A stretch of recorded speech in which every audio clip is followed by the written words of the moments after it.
Commissioners from Patrick Eckerly of PG Farms. He's a petitioner to the Drainage Board on that was November 23rd, 2022, stating that there was an obstruction that existed resulting in petitioner's field tile being underwater. And per that petition, the respondent has failed or refused to act. And today we will hear facts and testimony and enter such order as appropriate under Indiana code. So I believe that the way we will start the meeting, the petitioner will be allowed to present their evidence first. Mr. Fritsch will then have an opportunity to cross-examine the petitioner's witnesses, and the board will ask questions if we need any clarification. So let's begin in that area. Throughout this hearing, Mr. Schneider will help hopefully guide us, as this is not a normal process of our business. So we'll do the best we can on it. We will hear the evidence and rule as we must. So before we were to commence, I guess I would anticipate witnesses sitting over there at that table. The process is being streamed and will be recorded for record purposes as needed. And unless there are any, I'd ask, I guess, if there are any stipulations regarding anything or concessions. If not, then we can proceed. Yeah, I'd like to indicate that my client, I'm David Fritsch, attorney here in Jasper. My client, A&G LLC, does, to save the board time, does agree that Grist Run is a mutual ditch, and that my client, I think he's cleaned up about 3/4 as far as the limbs go from that, and intends to clean up the rest of it, and is happy to have Kenny Grossman review the ditch or whatever, given a certain amount of time to clean out the ditch. I think that was part of their petition. And then there's also a side ditch that we need to talk about today, but to prevent a lot of time and energy spent on Grist Run, we agree to that. Thank you, Mr. Fritsch. Is Mr. Schneider, is that your understanding that's how this is happening? Well, regarding just to yeah, I must say that's good news, and we welcome that. Certainly would like that agreement to be reflected in the record, that Mr. Sheeter with A&G. First of all, I'm going to refer to the parties. We've got so many alphabets here. A&G Properties would be the respondent, or A&G LLC would be the respondent. I'll refer to them as Mr. Sheeter. And PG&E Farms is my client, the petitioner. I'm going to refer to him as Mr. Eckerly. It's a lot easier that way. But we certainly welcome that agreement. We'd like to make sure that's a record and that it be enforced by the Drainage Board. In fact, that is Mr. Sheeter's agreement. Thank you. And also, I would like to reserve, since he's going first, our rights to basically object and indicate that we don't feel with regard to the side ditch that the Drainage Board has jurisdiction. So we'd like to reserve the right to present that evidence, even though we're not going first. That would be allowed. Thank you. May I proceed? Yes, sir. Petitioner Patrick Eckerly would, first of all, we're going to call on County Surveyor Kim Grossman.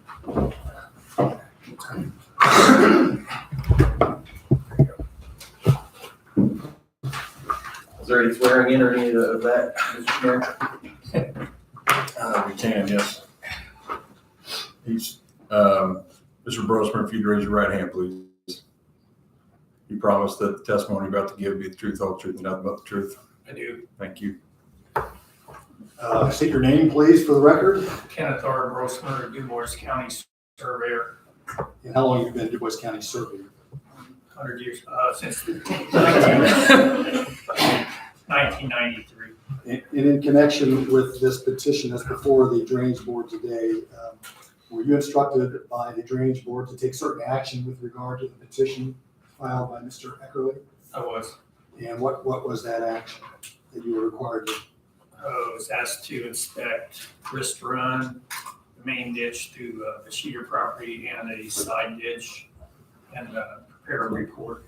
And did you prepare such a report? I did. And did you file it with the commission or the Drainage Board? I did. I'm just going up for the benefit of the Drainage Board, give everyone a copy of that report. Because it may assist in that may assist in some of the testimony.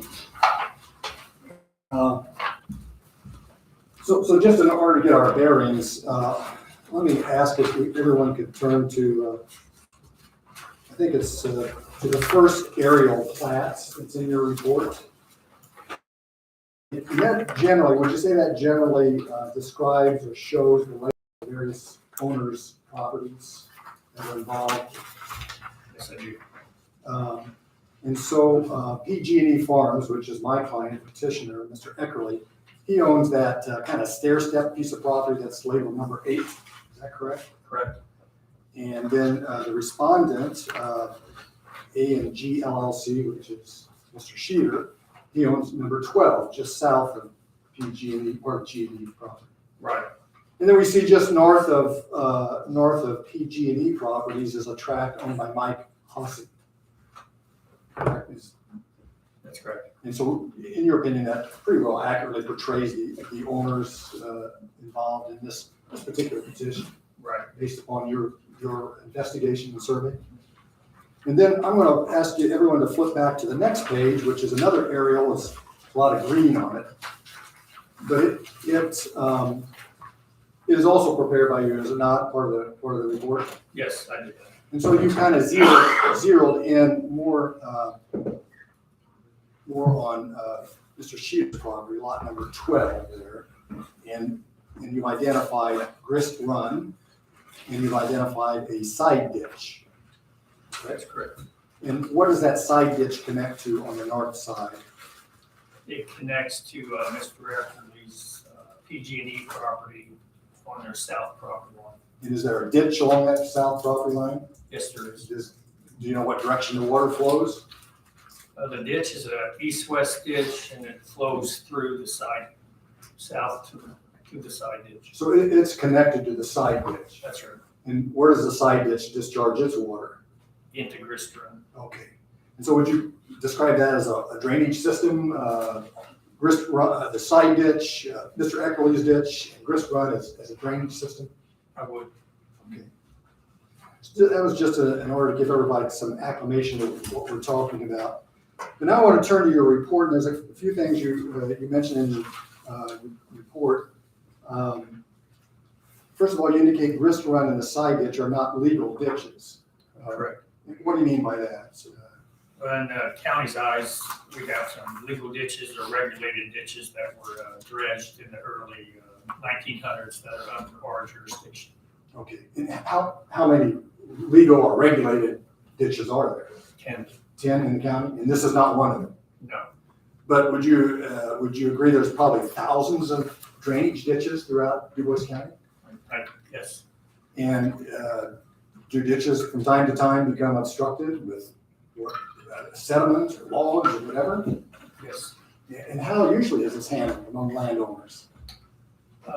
Usually they get together and clean it out and just take care of the issue. So coming before the drainage board is somewhat unusual, is it not, would you say? This is very unusual. Landowners generally work it out. That's right. I want to proceed on with your report. So you indicated here that Mr. Eckerly approached you at one time and asked for assistance in cleaning out the side ditch and Grist Run. Yes. And then you indicated that it wasn't a legal drain, so the drainage board couldn't help it. I did say that, yes. But there is a process you've become aware of, or perhaps you know, where a mutual drain or another drain that's known as a natural surface water course can be cleaned. The drainage board can order that to be cleaned of obstruction. Are you aware of that proceeding? I am now. Yeah. And that's the remedy or the chapter under which the petition has filed its petition. A petition to clear an obstruction in either mutual drain, or also the statute goes so far as to say also a natural surface drain, natural surface water course. Right. You don't have personal any knowledge as to whether or not this is a mutual drain as it's defined in the Indiana code, or whether it's a natural water course, do you? I do not, other than just my personal opinion. Now, obviously, Grist Run is a natural water course and a mutual drain. Okay, So, but with regard to the side ditch, you don't have any personal knowledge as to whether that's a mutual drain, do you? Created by the mutual consent of property owners? just what I've been hearing, it was created with mutual consent, what I've been told. Okay. But when you look at the side ditch, would you describe that as part of the surface of the ground over Mr. Sheeter's property, upon which water from falling rain and melting snow occasionally and temporarily flow, Yes, sir. and it flows in a defined direction and channel generally? Yes. And that flow collects water from what properties based on your observation and investigation? It's so flat out there, definitely the Sheeter property and possibly part of the Halsey property would flow through that ditch. And also the Eckerly property, does it not? Yes, Eckerly property, Yeah. yes.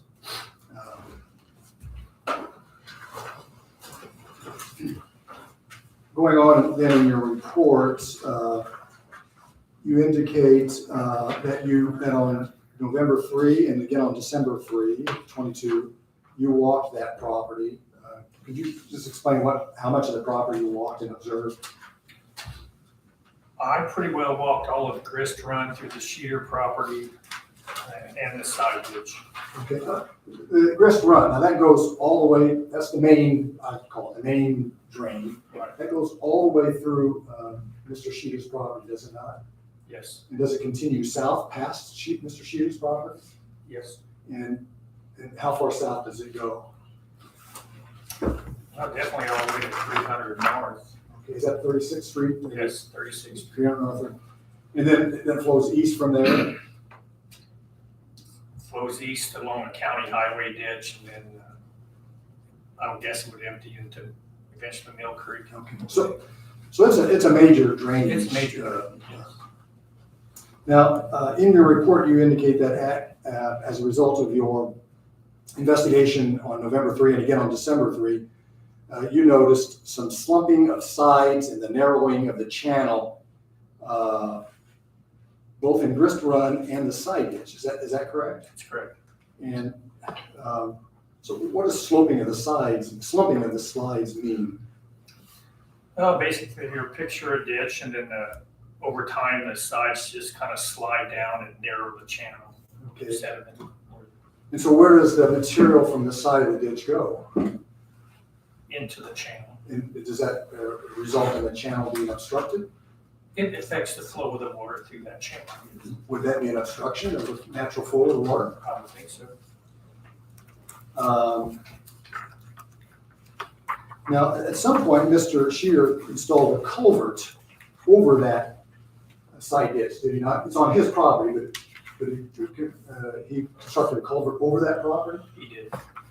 And in constructing that culvert, did you observe whether or not it was necessary for him to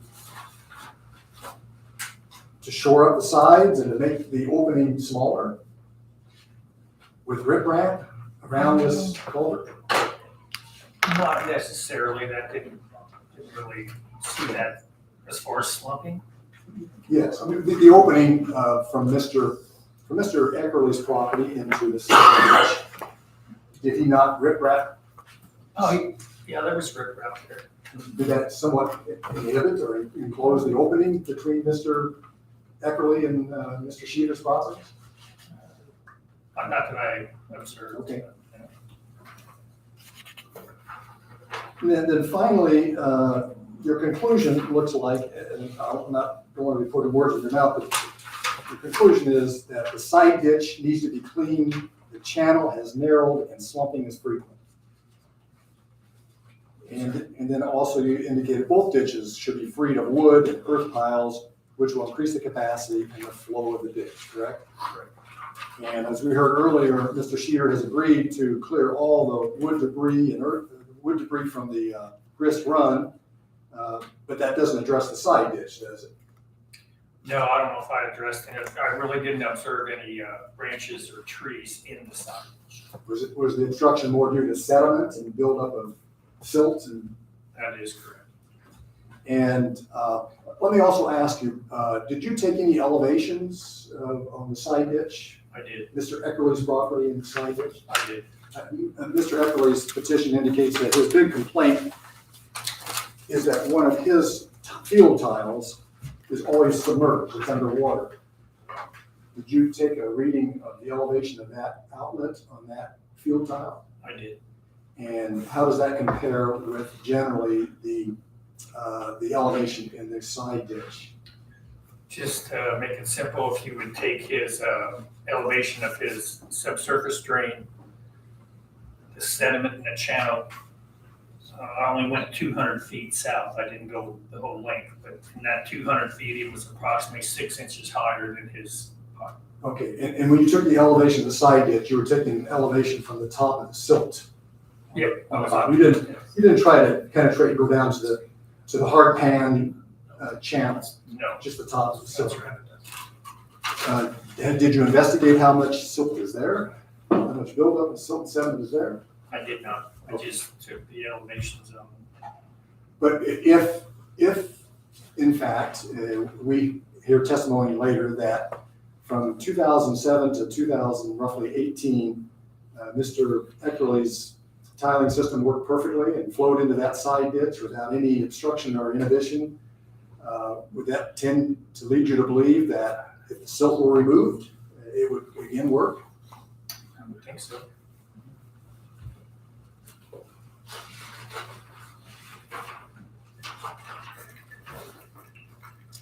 I think that's all I have of Mr. Mr.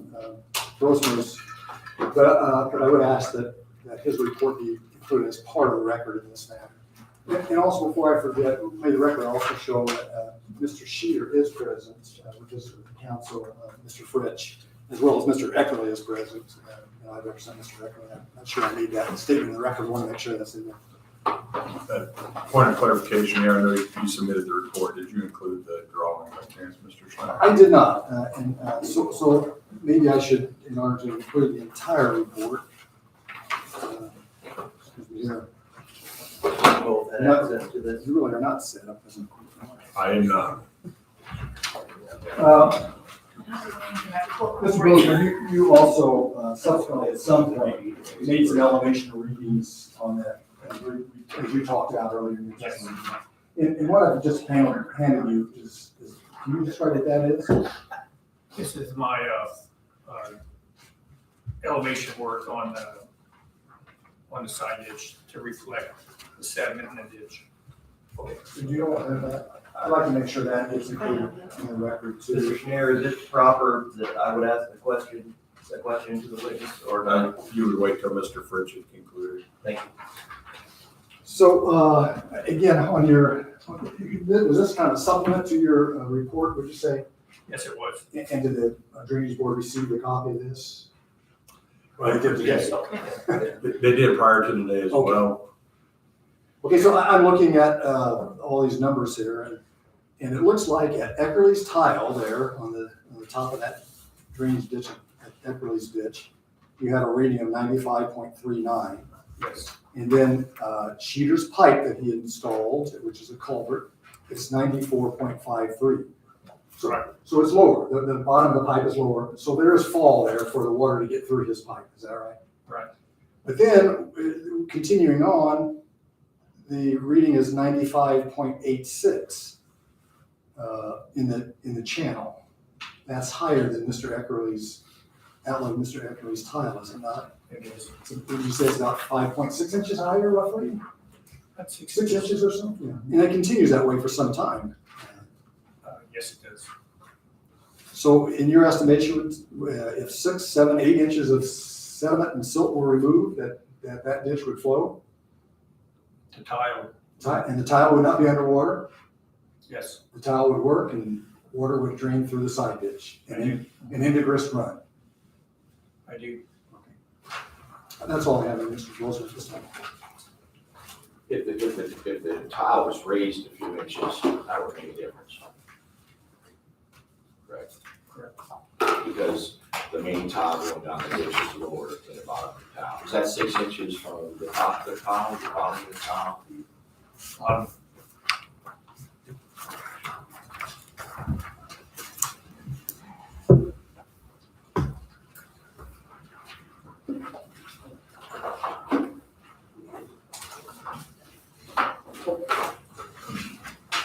I know you use the word drain and drainage pretty loosely, not really referring to the statute, correct? How that's defined in the statute. Thank you.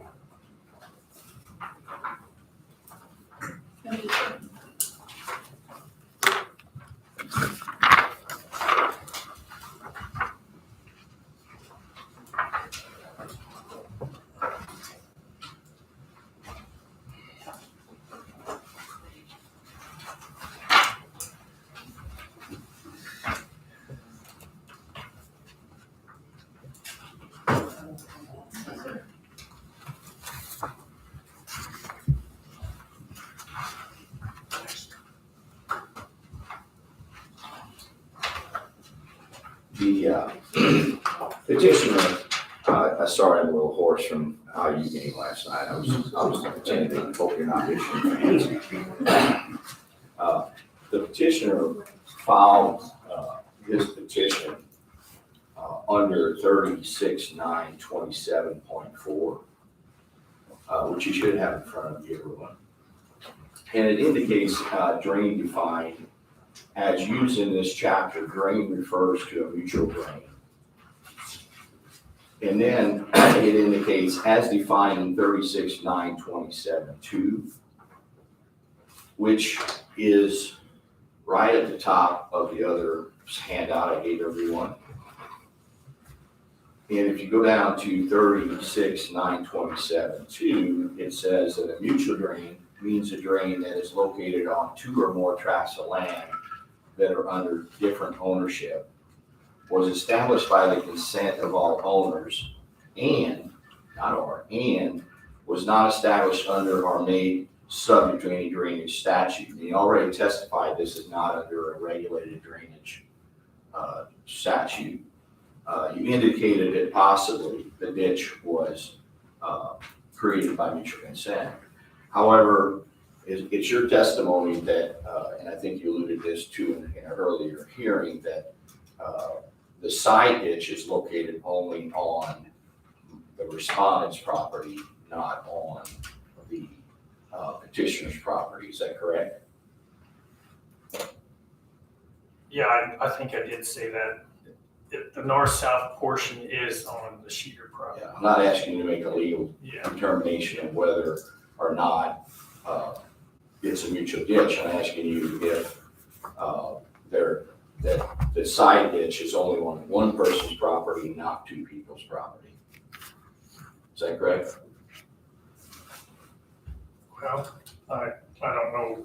To the best of your knowledge. To the best of my knowledge, when I look at the situation, it was constructed it had to be constructed at one time. They didn't just build the Sheeter ditch without building the Eckerly ditch. But the side ditch is not located on two different owners' properties. It's just on the respondent's property, correct? That's all I'm asking. Yes? Yes, The answer is yes.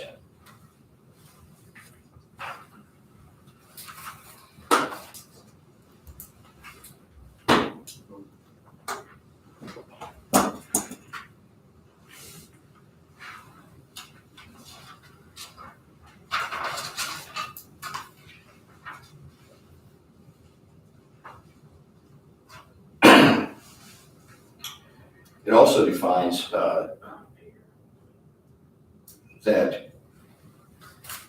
the natural surface water course definition under 36-27.43 under the same petition, that it means an area surface of the water over which water from falling rain or melting snow occasionally or temporarily flows in a definable direction and channel. If you are on the respondent's property and you're looking at the petitioner's property, the natural water, surface water on Eckerly's property is higher than the ditch. Is that correct? the property, Yes.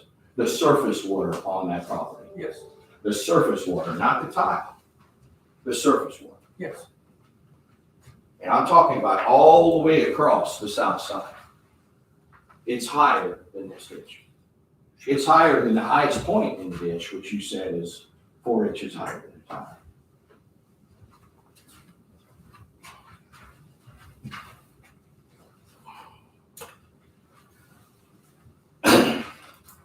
It also indicates under obstruction defined, which is under 36.927.4-4, that is used in a chapter, obstruction means a condition exists within or near a drain, prevents or significantly impedes the flow of water through the drain. And the term includes the following: presence of one or more objects inside or near a drain, quantity of material inside or near a drain, or damage to the drain. It prevents or significantly impedes the flow of the water through the drain. And then it says obstructions that are created intentionally, occur naturally, or are created unintentionally. So in your opinion, is the water flow in this side ditch significantly impeded? For the subsurface drain, it is. For the subsurface drain, Yes. but not for the surface water that's coming off of their I property? would say no to that. So anyone can put tile in and move up and down the level of water on their property, right? With the up and down positioning of the tile. You put it in, yeah, we can do that.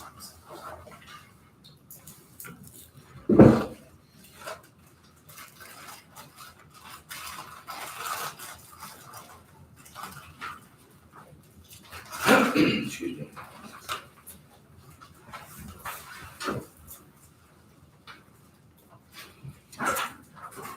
And you testified that the side ditch, that you didn't see a significant amount of limbs and things like that. I did not, it was clean. Have you been out to the property since you were asked to look at the property? To see if any of the grist run limbs have been removed?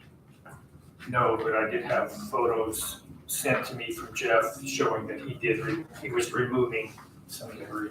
And that was pictures of grist run showing that he's moving the debris. Yes.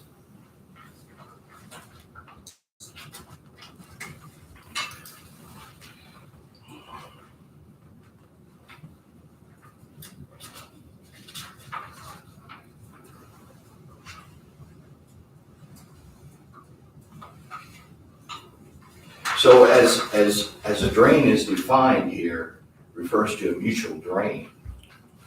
Again, you're saying that this drain is not owned by two different people. The side ditch we're talking about, it's just owned by A&G, I would say. Well, I can't go on record to say that because I think it was constructed at one time by mutual consent. No, that's not the question. I'm not saying whether it's construction. That constructed indicates under 36.927.2, it says a mutual drain means a drain that is located on two or more tracts. And then it says was established by mutual and not established under a drainage statute. So it says and, so that means all three things have to apply in order for that to be a mutual drain. So the second one, I understand you're testifying that you heard, you don't know, you didn't observe, but you heard that the ditch was created by mutual consent. But my question is, the side ditch is not located, or it is located on Epperly's property.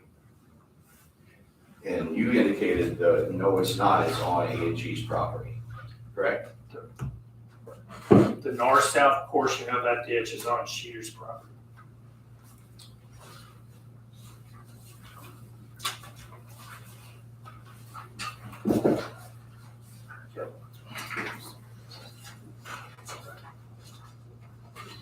Give me a second, please.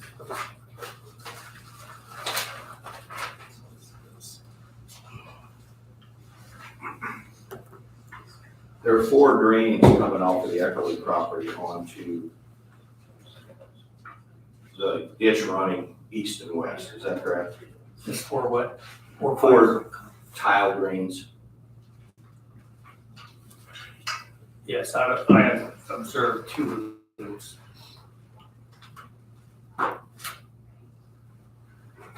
Did you observe the side of the property where the surface water came down from Hossie? I observed Hossie's tile to the east of the one that, yes, I did. And that tile was higher than the highest point in the side ditch? Yes, it was. So anything coming from Hossie's property, that's not being impeded from the height of that ditch, correct? Correct.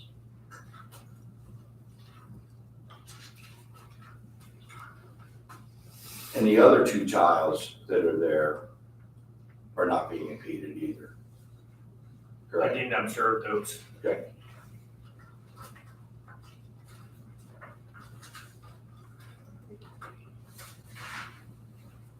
Jeff, you have those pictures so I can pass those around. These are my picture.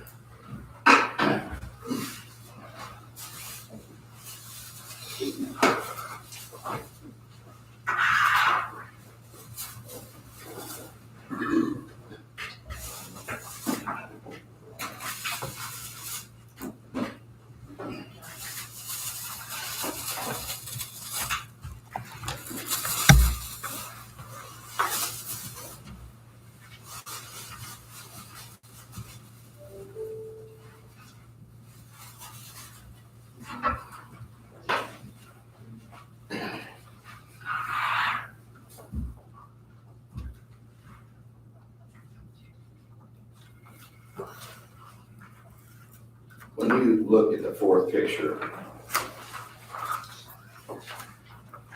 on that sheet, that's the ditch running east and west, correct? That is, yes. When you look at the page before, number 3, at the time of November, was it 28th when the petition was filed? Is that a picture of that east-west ditch? Yes, it is. So the ditch was not cleaned out at the time this petition was filed? No.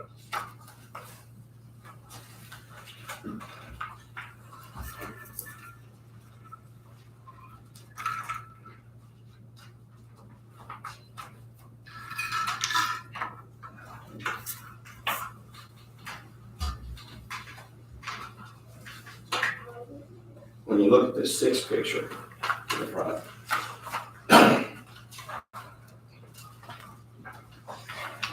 are the black tiles that you see on the right coming from Hossie's property?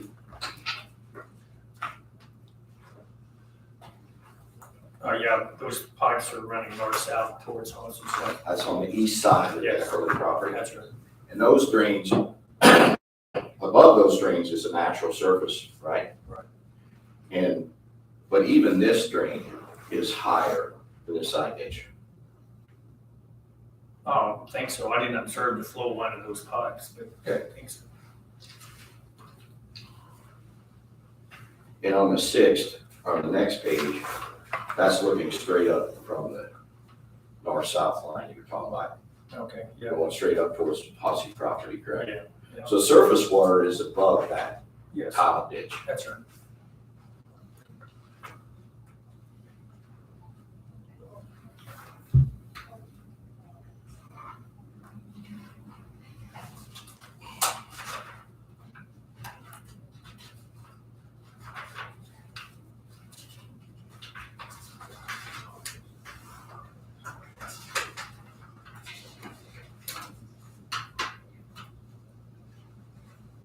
Further questions right now, Your Honor? Say no further questions.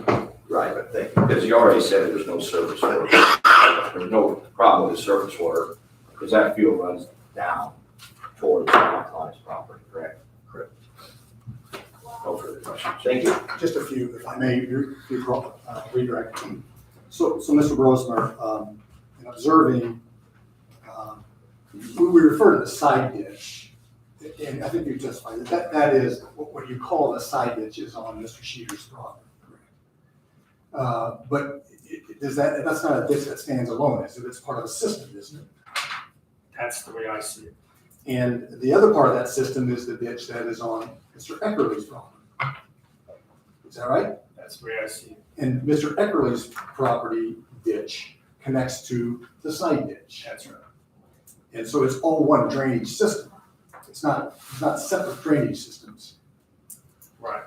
And are you familiar with installing field tile systems generally? I mean, the principle behind it? I understand the principle behind it. Is it, once a field tile system is designed, is it possible to raise the outlet? Is it advisable or possible to raise the outlets? Well, you have to address the whole system. I would think. Okay. If in fact water from the side ditch is not being able, water from Mr. Eckerly's ditch is not being able to flow into the side ditch in Two Grist Run, and then is backing up onto Mr. Eckerly's property, wouldn't you consider that being, if that's the case, wouldn't you consider that to be a significant impediment of the side ditch? To drain the subsurface drain. Yeah. Yes, it would. I think it's fine. Thank you. Did you see the water flowing through the side ditch? The surface water flowing through the side ditch. I've had pictures sent to me the day I was there, it was not flowing.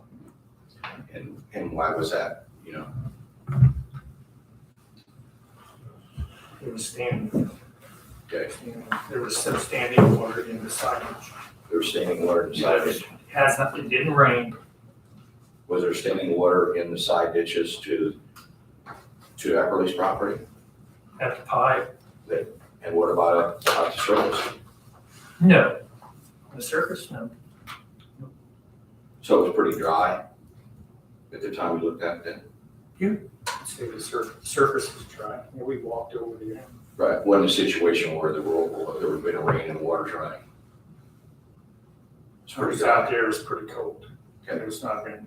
No further questions, Joe. Mr. Brosmer, when you examine a water course or a drain or a ditch, how do you determine when one is named, such as this side ditch, how do you determine the starting point of that and the ending point of that? In this case, I can see that the ending point would probably be the Grist ditch. Well, how do you determine where the starting point of what is considered, what we're talking about, side ditch, where would that have begun? Like on an unnamed ditch or, I guess what I'm getting at is, it looks from the photographs, the Hossie drain it looks like it's pretty, it's been managed through there. And to the east of that, it looks like it hasn't been managed as much. Is that the start of the side ditch? Does it start there, or does the side ditch only begin at the north-south direction on the respondent's property? I just think that in this case, or in any case, you look at the ditch, and if it's all connected and they are ditches, it's one system. So it's one ditch, or one waterway, or One water, course. yeah, that's right. And at some point, it tapers and ends, and it's all connected, and it's one ditch. Thank you. Any questions from the remainder of the board? Okay. Your next, Yes, Mike Hossie, please.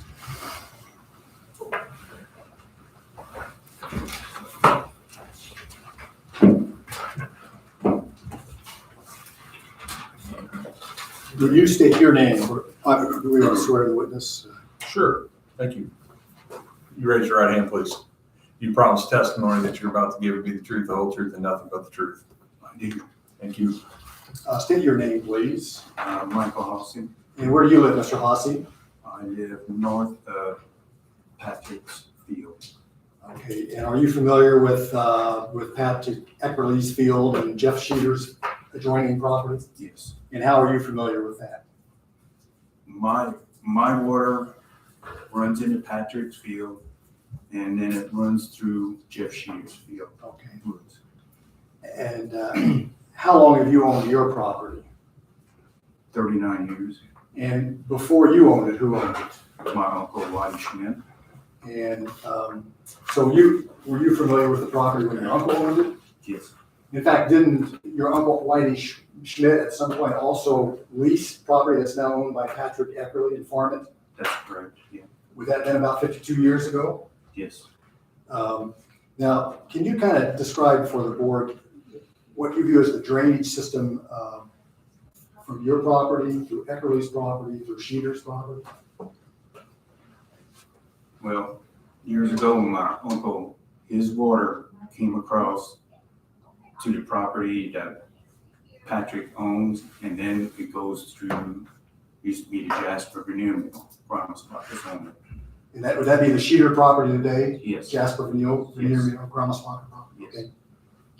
And then my uncle wanted to open up the ditch, and there was curves in that woods before. And he talked to the Grandma's and they made an agreement. Grandma's buy the dynamite, and then Whitey and the surrounding neighbors would put the labor into it to open it up. And did you observe that in fact happen? Yes, I helped. Okay, who else helped? Gettner's and the surrounding neighbors. Okay, and this involved clearing the ditch on Eckerly's property and clearing the ditch on Cheater's property and getting it all the way down to Grist Run, is that correct? That's correct. And through Chris Run on the south side of the woods. Okay, so actually you also cleared Grist Run going south and further south. That's correct. Not only what was now known as the side ditch, what we call the side ditch, but also Grist Run Major. Right. I think you brought something here today. What's this? That is a post that they use to stick it down in the ground. And then they raised it up and put a stick of dynamite down into the ground. So that's the tool they used? Yes. And how did you come in? I helped carry the dynamite. So Mr. Sheeter's predecessor in title, which was Jasper Veneer Mills, owned by the Gromsbacher family, they supplied the dynamite, and you and your neighbors supplied the labor after dynamiting to clear out the Eckerly ditch and the side ditch down to Grist Run. Yeah, that's correct. It was the surrounding neighbors. All right, that's all I have. How old were you at the time? 13.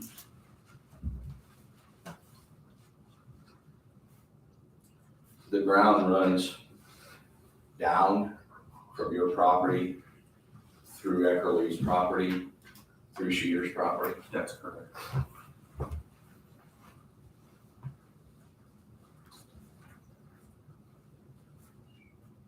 You've had the property 39 years. I owned the property for 39 years. And then before that, my uncle owned it. And then it was my grandpa's. And as far as you know, nothing's ever been done to the ditch on my client's property during 39 years. But I don't know, maybe 17 years ago, my brother and I, we went through the woods and we took 4-wheeler and chainsaws and opened it up what we could. But when we got on the southern part, there was huge trees across it and we couldn't get them out. So 17 years ago, being around 2005, Correct. is that when the tile was put in by Eckerly's, roughly? No, I don't know. I'm not familiar when he put it in, what year. Do you think it was around that time? I think so. So you can remember 60 years ago what you did, but you can't remember 17 years ago that tile was put in at the time that you cleaned the ditch out? Yep, that's correct, because when you carry dynamite, you don't forget. But other than that, you've never done anything other than that 17 years ago, which would have been about 2005. Correct. This is 23. Correct. Well, and then Mill Creek went through there with their backhoe to the T, and then they didn't go any further For Chris Run, to Chris Run, yeah. no further questions, John. That's all I had. Thank you. The other witnesses? I do. Oh. One more, I mean, that's all I have at this one, is I'm sorry. Patrick Eckerly.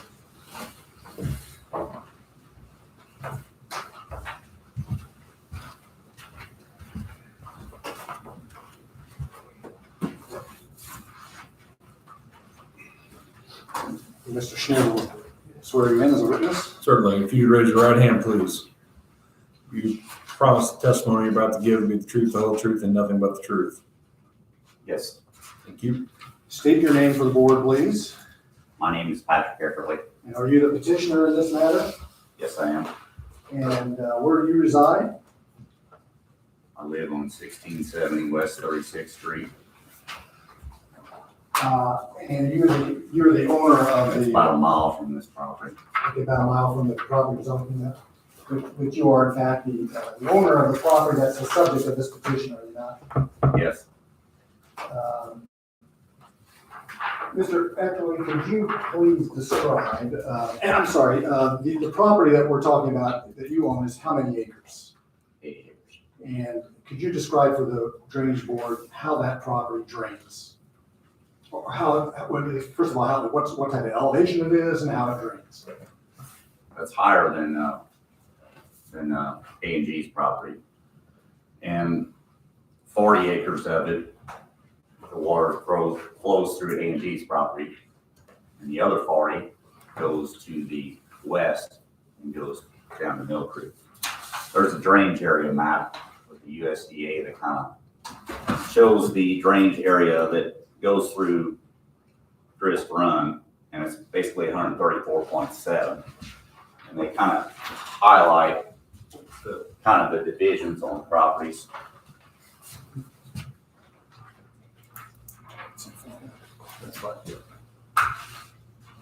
So it's, you're primarily concerned with 40 acres of your 80-acre tract, is that correct? Correct. That drains into the system that we heard earlier, your property, and then across the side ditch into Grist Run. Correct. When did you acquire your property?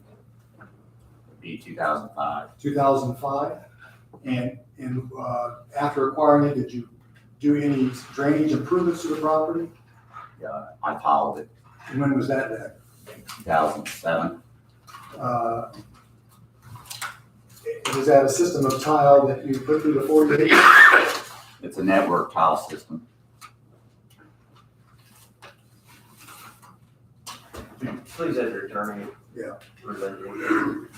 So I see you've got something marked D, and it looks like, could you describe what that is for the board? That's a diagram of the field, one of the fields, where the outlet is in, showing where the outlet is and how the tile are laid out in that field. And then also here's the documentation of the bill for the tile system. So this is just the design of the tile system. I don't really want to believe the record of all these documents, but this is to show that in 2007, you had this tile system designed for your field, 40-acre field. And where does that tile system discharge to? It discharges into the ditch of my field, which enters the side ditch. Okay. And it's all one continuous. Yeah, it's a system, it's a drainage system, like Ken Brosper said. Okay. And after you installed that tile system, did it work? We're great. Did you have any water backing up in your fields? No. And how long did it work? It worked until 2019. So what happened in 2019? 2019 is when the property was logged. Okay. But going back then, so 2019, it stopped draining, your property stopped draining through the side ditch. Gradually got worse. And as a result of that situation, were you damaged? Yes. And how were you damaged? The crops, the yield, obviously, when you have poor drainage, the yield on your crop suffers. Last year I had to replant the cornfield. So usually you don't have to, if you have to replant a cornfield that has a network tile system, there's something seriously wrong. Did you ever have to replant a crop before 2019 in that field? No. So between 2007, when you installed it, to about 2019, tile system worked perfectly. worked, and you didn't have to replant, your property was drained, and you could plant a normal crop. But beginning in roughly 2019, could you describe then what happened from that point on to today? Just stays wet all the time. You have delayed planting dates. And then whenever you want to do your, if you analyze your yield data, you can see on your yield monitor how the drainage is affecting the yields, because your root mass is inhibited on plants and hurts your yield. And then, of course, you have the cost of a replant, and then anytime you have delayed replant situation, you're going to be at least 3 weeks later on your planting date. So that's big on yields. So since 2019, when you started experiencing this problem, did you have occasion to try to investigate what was causing your property not to drain, the tile system not to work? Yeah. What did you find out? What was your conclusion based The on your outlet's observation? underwater all the time. What, I'm sorry, The outlet is underwater all the time. your outlet was underwater all the time. Yes. So there's been a suggestion here earlier today that perhaps you should raise that outlet. Is that possible? Yeah, you can go in there and take a backhoe and raise it up. But you know what's going to happen to your tile system? It's not going to work. You're creating an obstruction to it. So your tile outlet is underwater. Did you go on further and determine what caused your tile outlet to be underwater? Yeah, the water's not getting away in grist run. And the side ditch What they and call the grist side run. ditch. Is it flowing through your ditch? The ditch that connects to the side ditch? Yes, But it gets held up in the side ditch? yes. And have you observed, in your opinion, based on your observations, what's causing that not to flow? It's the sediment in the side ditch. But prior to 2019, that wasn't a problem? No. Did you offer to Mr. Sheeter, did you point out this problem to Mr. Sheeter? Yes, I did. And did you offer to clean this side ditch and so that there be proper flow, proper fall? Yes, I did. And what was his response? Said it's not needed and it doesn't benefit him.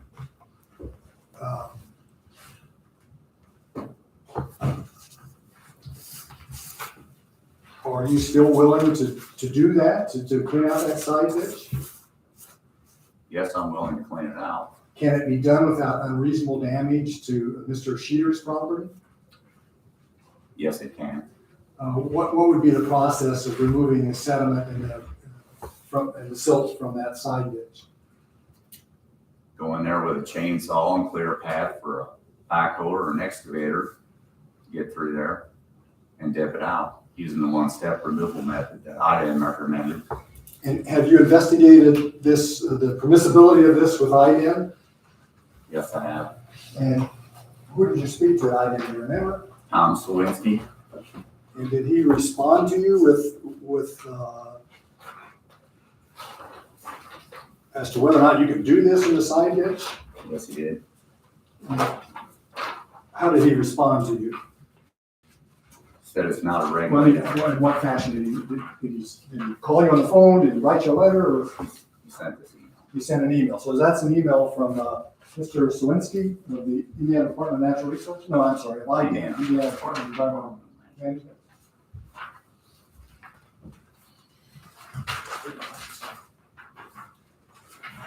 And so what does he tell you there? If you would like the accumulated silt removed from the portion of the ditch running through your neighbor's property, you will need to sort that out with your neighbor. If he agrees to remove the silt, then he may also remove it using the one-step removal method without authorization from IDEM, as this is not a regulated activity. And is that what you offered to do to Mr. Cheater's property? Yes, I did. And he refused to let you do it? Yes, And are you continuing to suffer damages as a result of sediment buildup in that side ditch? yes. You're looking at a delayed planning situation again this year.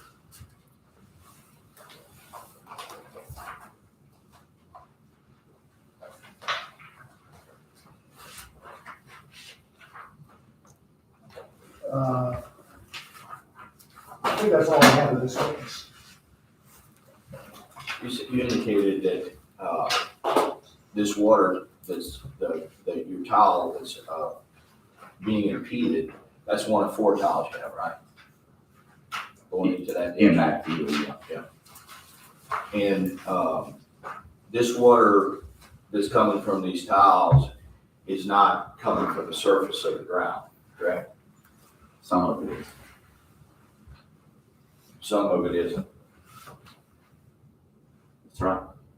And you don't know what part's coming from the surface of the ground and what's coming from under the ground, do you? Depends on how you classify that. So why don't you explain to the board what your network system is? How does that run through the field?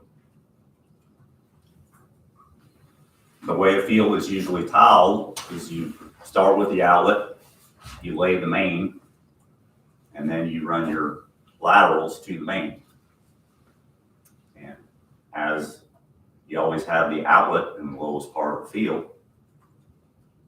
and everything flows to the outlet. Okay, so you're saying that your 4 tiles run from the top of your field up towards Hosse's property, down through the field? 4 ways? Not 4 ways. I mean, 4 tiles? No, there's multiples. Okay, The reason there's more outlets there is because whenever you lay out a tile system, you have to look at what they call an ADS slope calculator, and that determines the size and how many outlets you need. okay. So when your outlets come down, your tiles come out, they hit a tile going across before they come out to those 4 outlets, They hit the main. the main? Yep. How many feet is that from this ditch roughly? Well, the main is probably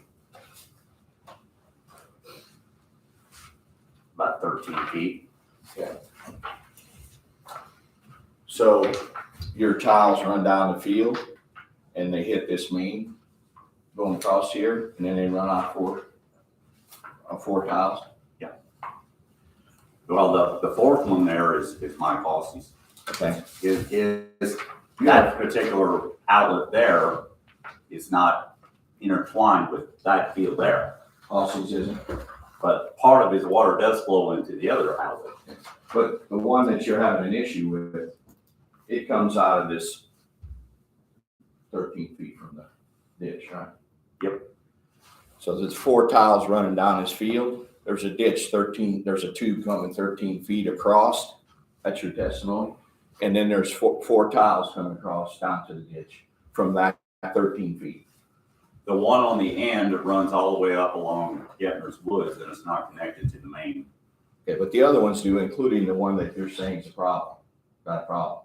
Yes. So you only have to go back 13 feet to check if there's an issue of raising that tile, because if the other tiles are all not having a problem, you agree the other tiles are all running, right? They're all above, the bottom of those tiles are all above the highest point in the side ditch, right? Except for one, right? Correct? They are, yes.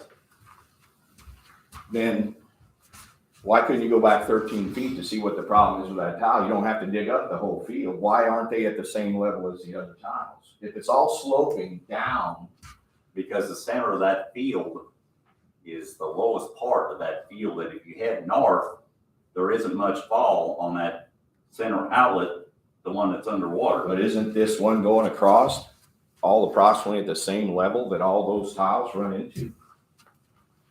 The ones on the end are higher because the field naturally lays higher. Okay, higher than Jeff and Denise's property, right? Yeah. So it wouldn't be too hard to go back maybe 13 feet and see why all these other tiles are running fine, and one tile may have dropped down and could be just lifted up, because this is about the same going all the way across, right? Because the slope's this way, it's going down, and then you got a tile running this way that they all run into.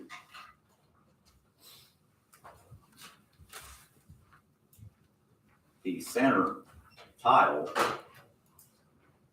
carries water from Mike Hosse also.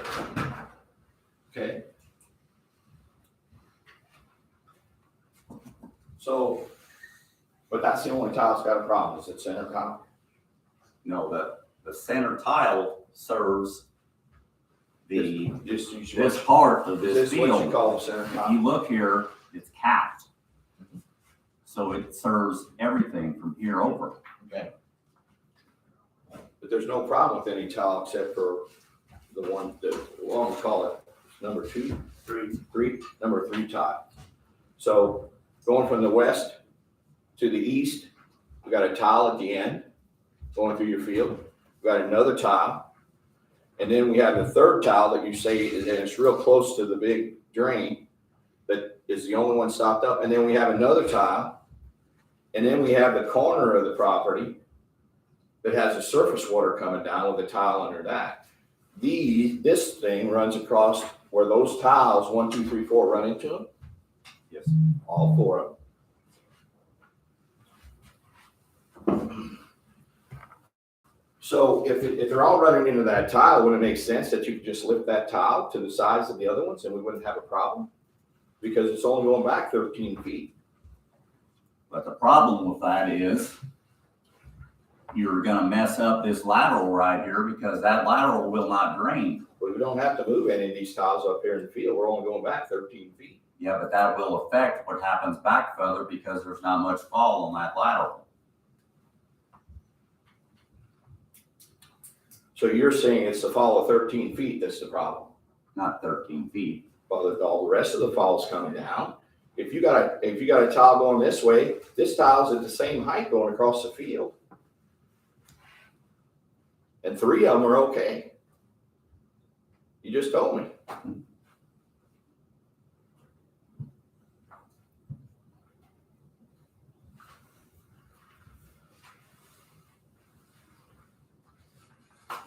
Raising the outlet of that tile will ruin what the center lateral is doing.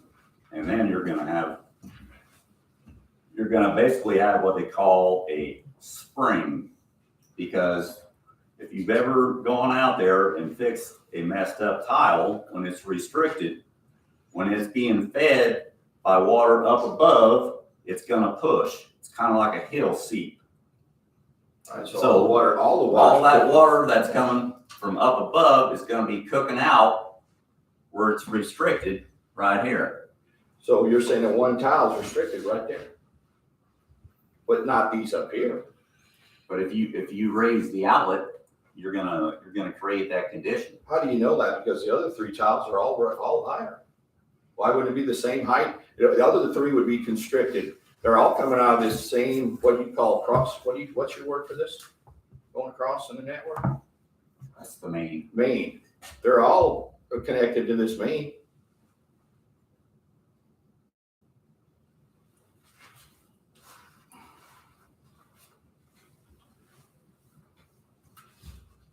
I have no further questions right now. Thank you. Mr. Ackley, the tile that is below, the problem outlet, that's designed to take flow from the lowest part of the field, is it not? The outlet's design is to deliver the water that the fingers will pull from the field.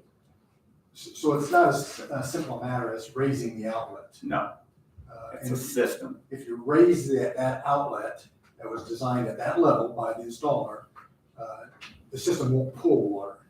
Is that correct? That's correct.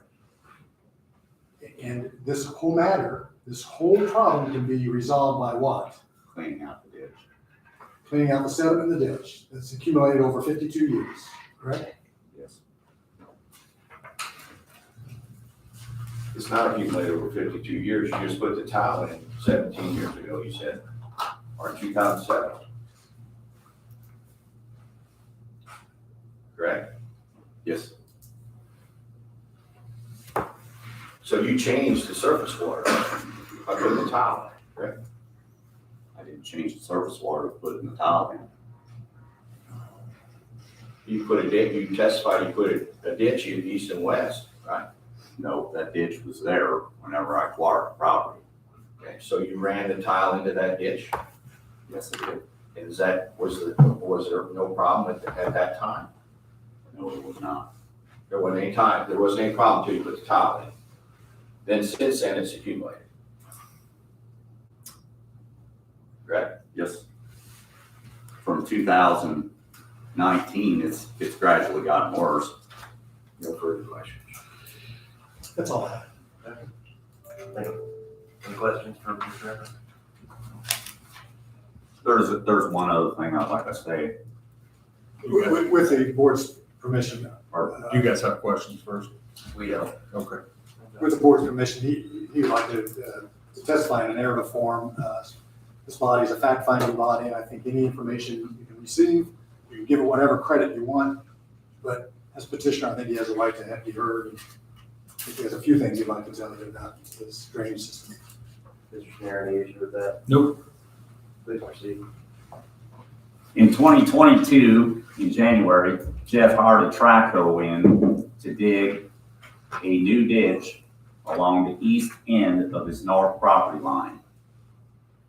He directed that water onto my property where it has to flow west and re-enter his property through the side ditch before it makes its way to Grist Run. Before he did this, that water would flow west and south within his property and enter Grist Run.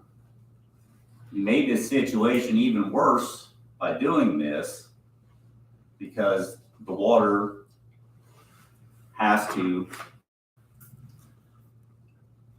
flow through my property to get to Grist Run, but before it flowed within Grist Run or within his property to Grist Run.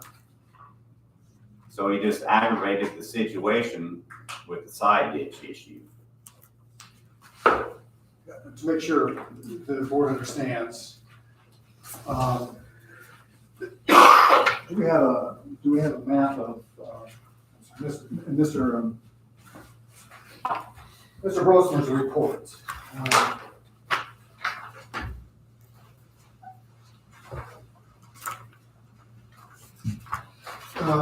If you don't turn to the drainage map.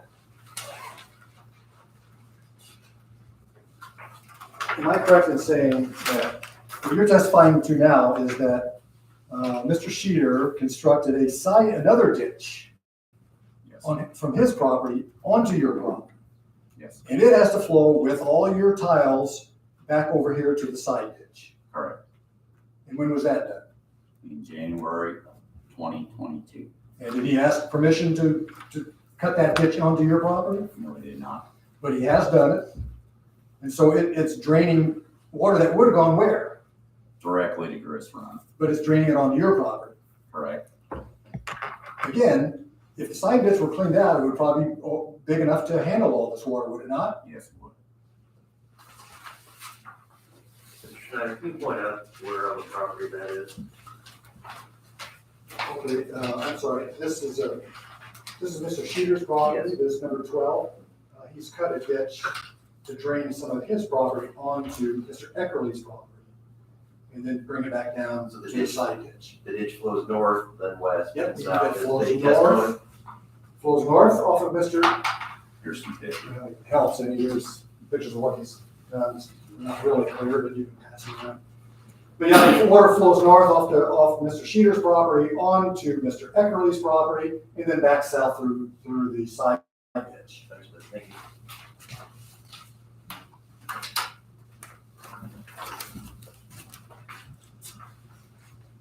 Is there anything else that you think the board should know? In terms of your petition to have this side ditch cleaned? Okay. And that's all we have. Thank you. Second question, since he just. That's okay. You'd like to ask another question? So if the board doesn't have jurisdiction because it's not a mutual ditch, or it's not a natural workhorse, you understand that a person can, water's a common enemy. You can dam water up, you can make a lake on your property, right? Put a dam on your property, right? Depends on who it affects. I mean, if it's not a natural water course, and you're not changing a natural water course, but you understand that if you change a natural water course, that has effects, correct? Yes, it does. No further questions. Mr. Schneider, do you have anyone else? No, that's all we were. Before the move, sorry, could you show me where the last statement regarding the, Yeah, maybe, Dave, do you want me to see this? So you're clear, I want to. just for my benefit, please? So what Mr. Eckley has testified to is Mr. Shear has created a ditch to drain this portion of his property To up the north. to the north, That along was- Mr. Eckley's property, then back down to Grist Run. Okay, thank you. Oh, sure, I'm sorry. This is, here, this is Mr. Shear's property. And this is the side ditch, which he is draining his property onto Mr. Eckley's property and back down to the side. So he's draining this north to Mr. Eckley and then west, back down the side. Used to flow into this, it used to just go naturally over the surface. But he's created a new ditch, new drainage, which would, Mr. Eckley's testimony would be sufficient if the side ditch were cleaned out. Thank you.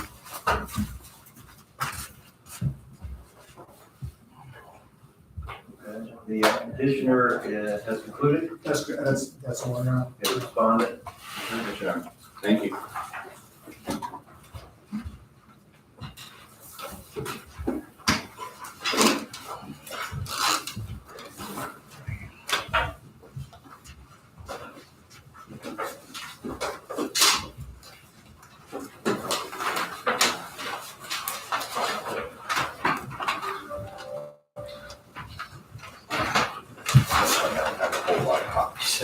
That's okay. There's your restaurant. Do we want, I'll kind of take it each one. okay, I'll stand behind this so I can see what's thrown here in the middle. This is a survey drawn up by Brad, to give you a little better picture of the property. These properties, this property right here is the measurements of that. This is the side ditch, this is Chris Ryan. So we're talking about coming to Eckerly property right here. Yes, so when I say line B, that's what I'm talking about, the side ditch. Okay? You designated anything, line A is the Eckley ditch, Eckley's property.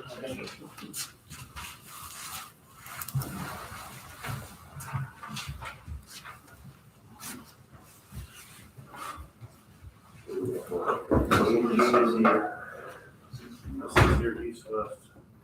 This is the side ditch. If I was looking.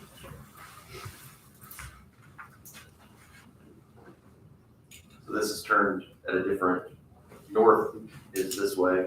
Can you get that on the map? The water's flowing this way.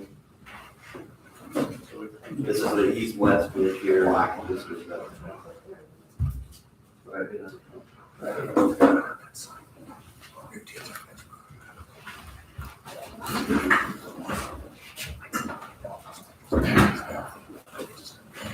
This is more of an aerial view.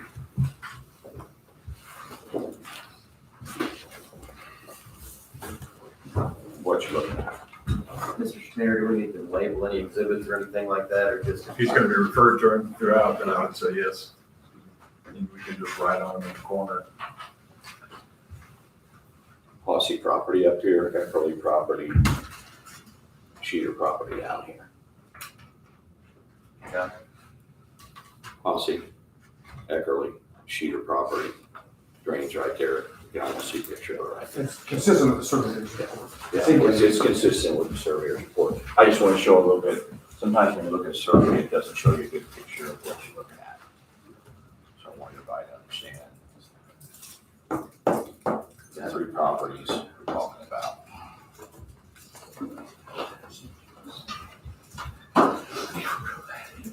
So I'd like to discuss a little bit before we start with our testimony and our witnesses that, we agreed to clear the limbs from Grist Run because it's a mutual ditch.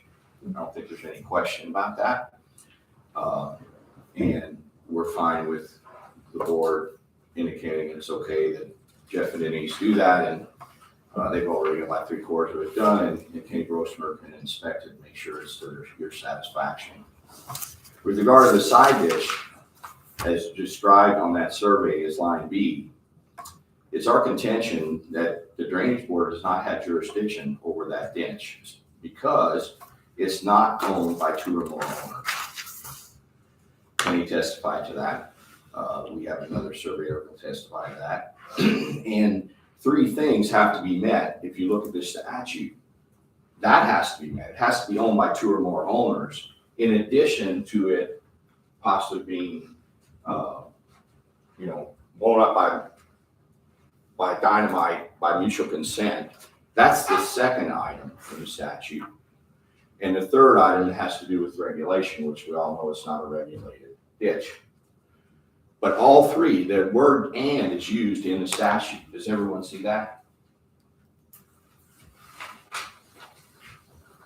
And I think it's really key to the board, in this case and all future cases, really, that they have jurisdiction based on the statute. And drain is defined in the first 36.927.41. In their petition, they're alluding to this statute right here. As used in this chapter, drain refers to a mutual drain as defined in 36.927.2. That's what they're referring to as a drain. So you can use drainage systems, you can use all kinds of different wording. But we've shown that this property is not owned by 2 or more.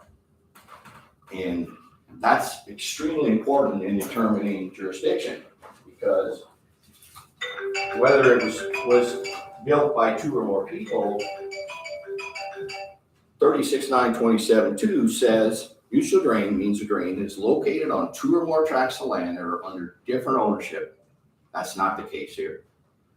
Was established by mutual consent of all the owners, and even if it was by a predecessor, that's number 2, and was not established under or made subject to any drainage statute.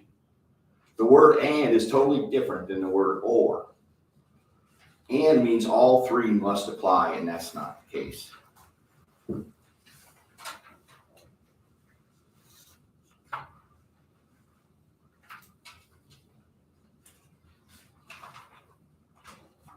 Mr. Schneer, at this point, if the drainage board does not have jurisdiction, we've heard an argument to that effect. Would it be a situation where this board would have to either agree or disagree with Mr. Fritch's contention and proceed with the remainder of the hearing, or what would we recommend there? The statute that the petition was filed under, removal of obstructions, as Mr. Schmatter had pointed out, addresses obstructions in mutual drains or natural surface water courses. It's not exclusive to mutual drains. I know that there was testimony from Mr. Schmatter's case that it's part of a system, and the drain goes north and runs east and west also off of Eckerly's property. The board can decide whether or not, I guess my recommendation would be to hear the conclusion of all the evidence to determine whether or not a mutual drain or a natural surface water course is in existence. And then you can make your findings based on that. As a board, we could at this time make that determination, or you're saying we could, because You can make that determination now if you would like to. I had recommended that you hear the conclusion of the evidence. And I wasn't quite finished, but with regard to the jurisdiction, I also wanted to talk about 36.927.43, which defines natural surface water course. that 43? That's under the same statute. It's the 3rd paragraph down, or 3rd section down, as used in this chapter. It's on page 1 of the statute that I gave you. It's 27.4-3. Yep. Everybody got that? Natural water course defined? Right. Yes. Because they're arguing that either has to be a mutual drain or a natural water course. Our argument is, it is neither. It's not a mutual drain because it's not owned by two or more people. And second, it's not an area of surface of groundwater over which water from falling rain or melting snow can occasionally or temporarily flows in a final direction channel. It's a tile system. Everybody in this county could make a level of their ground any size and go say on a private ditch next door that they need to clean it out if you have jurisdiction of this type of situation. I don't believe that this was what was intended with this statute. Kenny testified that all the ground north of my client's property is much higher than my client's property. And the water ran that way for 30-some years with no problem. And we're going to show that. I mean, so the start of the change was around 17 years ago when he put in the tile.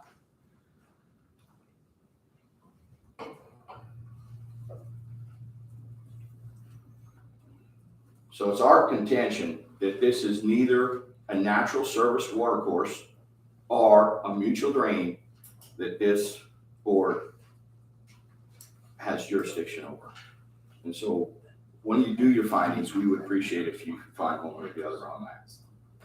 So also, the petitioner is seeking removal of obstructions, and even if it's a natural watercourse, it has to, and the statute's clear at the bottom of the page, obstruction defined means a condition that exists within or near a drain, prevents or significantly impedes the flow of water through the drain. Significantly impedes, and then it says it again below. The term includes the following: the presence of one or more objects inside or near a drain, a quantity of materials inside or near a drain, or damage to a drain that prevents or significantly impedes the flow of water through the drain. And it's our contention is that it doesn't significantly impede the flow of water. And we're going to show that today. So first of all, the jurisdiction we don't agree with. And second of all, what's been happening is there's not a significant impediment on our property. And if anything, the petitioner could change the height of his part, a very little part of his drainage system, 13 feet, and move that drain higher. It's not going to affect anything.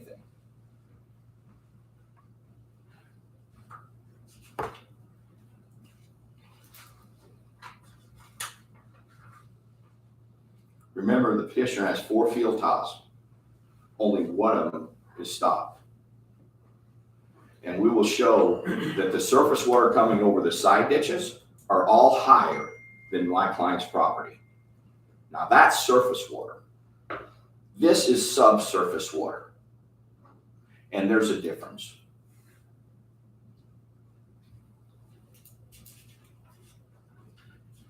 Also, we're going to show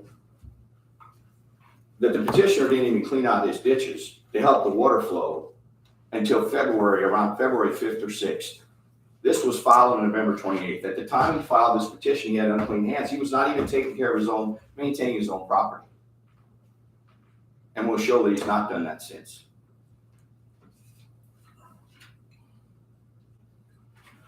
We're going to show also that tiles are not, they're big, they're not big on running surface water off. Tiles are set to run the water table that goes up because of a lot of rain off into a tile. Not groundwater, which is what they're bringing this under. So their system is meant so that when there's a lot of rain and the water table goes up, well, if you go down here to town, you can see the water's over the roads. They got the roads blocked off. It's because the water table's up. Those tiles help move that water out of the system. And you can do that either by the tiles or pump system or by raising the tile. And my understanding is the neighbor has a corner of Patrick's property is 75 feet. Now remember, side ditch is 600 feet, we're gonna show. Has a ditch that's 75 feet away where he could run, and he's given us permission to run for Patrick to run a pump of water into Grist Run in 75 feet. So there's no reason to come on private property and have us for the next umpteen years have to clean out a ditch that he can take care of without us having to come back to this board and find it.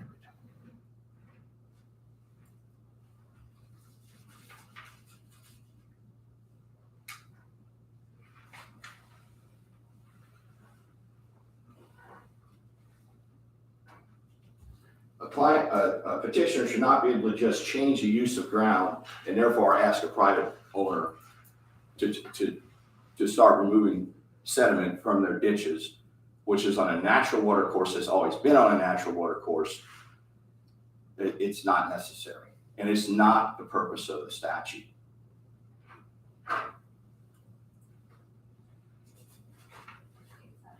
Kenny has testified that this property is not owned by two or more owners, this side ditch. If it is, it would be like Grist Run, and we'd say, you have jurisdiction. We still don't feel like there's a significant impediment, but you have jurisdiction. Now, when you have jurisdiction, you should have the right to have options, right? I mean, it's not just going in and taking sediment out of our property, which is in a classified parcel or whatever, but it's also, hey, petitioner can take care of it themselves. They can use a pump, they can raise the pipe. There's other things they can do to relieve pressure from the water coming through the field, like all farmers have to do. And all farmers have tile, but yet their fields flood and they lose crops or they have to replant. We all know that. And that's happening right now, or almost right now. If someone had their field planted right now, it'd be a problem. We're also going to show that there's only about 125 feet of that 600-foot ditch and 50 feet of a little past that is actually a little higher than the lowest tile on his property.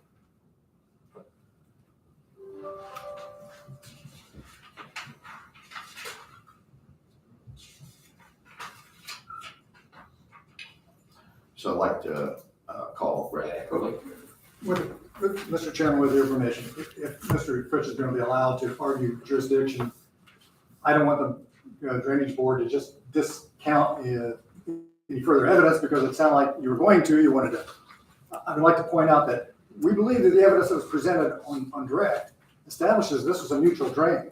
The problem with the mutual drain isn't the entire drain, it's only a part of it, the side ditch.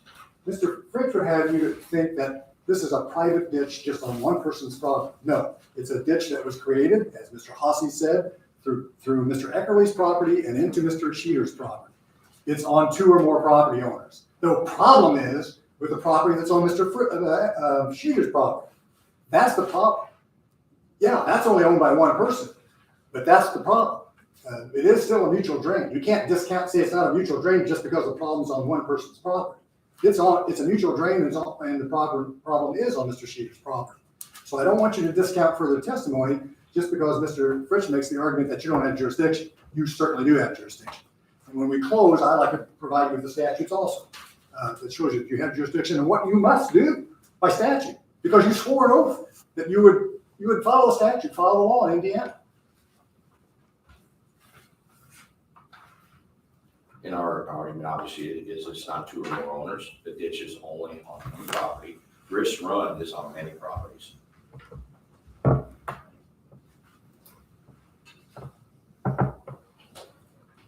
So I'd like to call Brad Eckerly.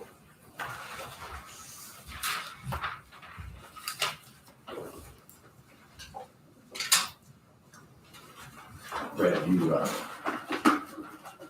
Mr. Chair. created the Hold on, just a minute, Mr. Fritsch. Oh, sorry, yes. okay. Mr. Eckerly, you promise, you raise your right hand, please. You promise testimony you're about to give, the truth, the whole truth, and nothing but the truth. Thank you.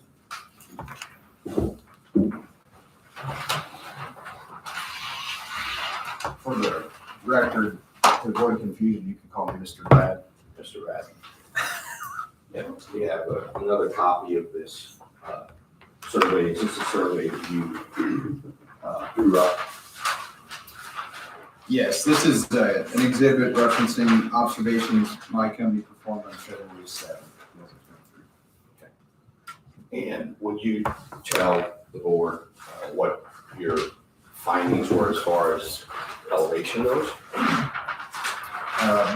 Yeah, basically the intent was just to observe the existing conditions. I think based on the numbers that county surveyor referenced, it was very similar. We just expanded the limits. So we observed the PGE east-west ditch, which we refer to as line A, and then also then line B that's been called the private drainage way down from Grist Run up to basically the PGE, North Line of A and G LLC. So with those findings, with the reference, February 7th when we observed, so we were able to observe all the 4 tiles that have been discussed here today on the south side of PGE Farms. And then basically we observed the ground elevations that were present on February 7th to give reference for the tile inverts and the ground elevations observed at that time. So I think in reference to tile 3, which has been discussed, that was the lowest tile of the 4 that we had. And when we went down line B, there was an area of approximately 125 feet and another area further downstream about 50 feet where those elevations were higher than the outlet invert of tile 3. Where they were The ground elevation was higher than the elevation of tile 3. So other than that one tile, there's other tiles you observed also and measured, Correct. and they were all higher than the highest point in the side ditch? Correct. And also the ditch or groundwater and tiles running on the east side of the property from Hossey, were those also higher Correct. than the highest point in the side ditch? Correct. So we're only talking about this one tile 3, and it's only a 4-inch tile, is that correct? Yes.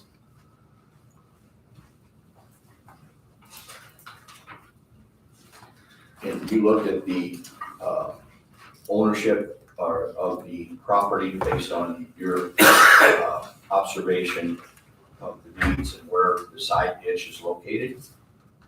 The boundary was reflective of a boundary retracement survey performed in 2017. And it's your testimony that the side ditch is only on the respondent's property, A&G LLC, Line B is located on the property of A&G LLC. and line B is on your drawing is shown as the side ditch. It is up to the north line or line A, so there'd be the connection point into line A. Is all of the property on Eckerly's, all their surface above the highest point in the side ditch? As you go along the surface of the Eckerly property, not the surface of the field? The field surface, Yes. I mean, we didn't observe the field based on the information. We had LiDAR information we brought in for reference and representation. But as far as being within line B, the highest observation, the field elevations would be higher than that elevation.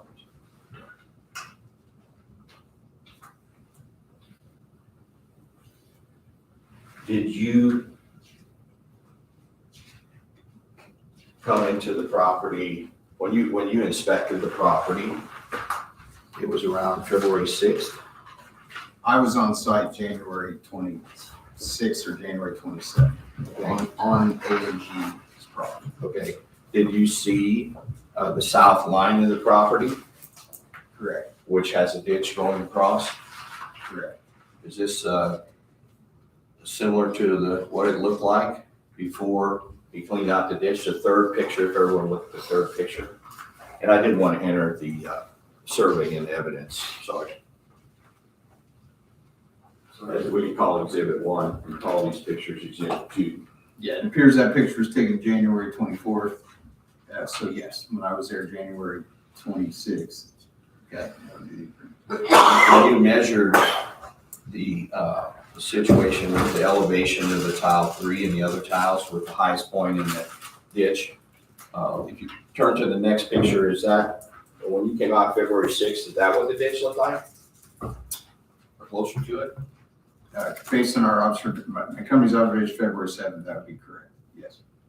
So there was a significant amount of ditch being cleaned out between the time you came out the first time and the time you came out the second time. Been west of the culvert A that we referenced, was lower. I mean, there was in some capacity a ditch on that portion.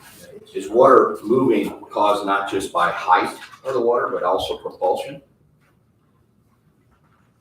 moving through a ditch?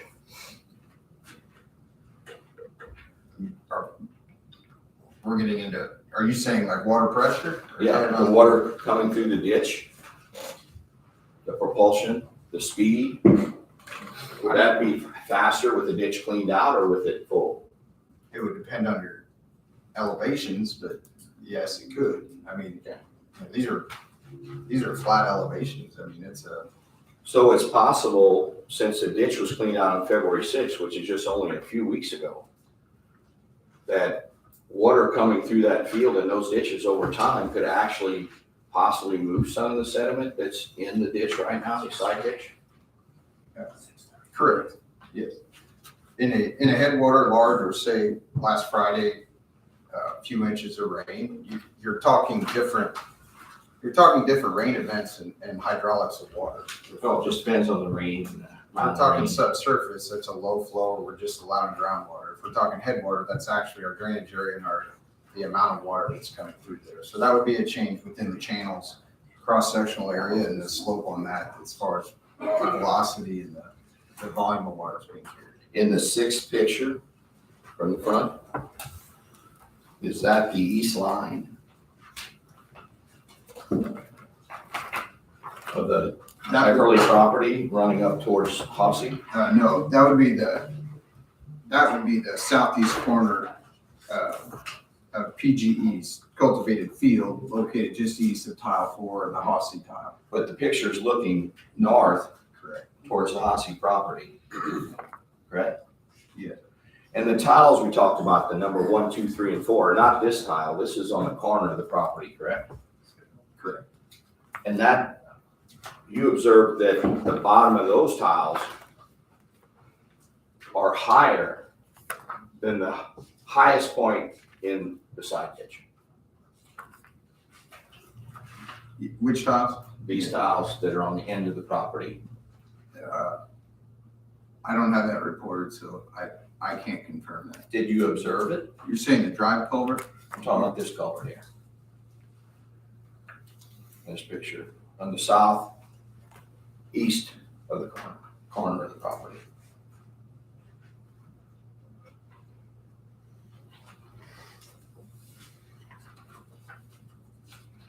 So here's a picture of a different angle looking west.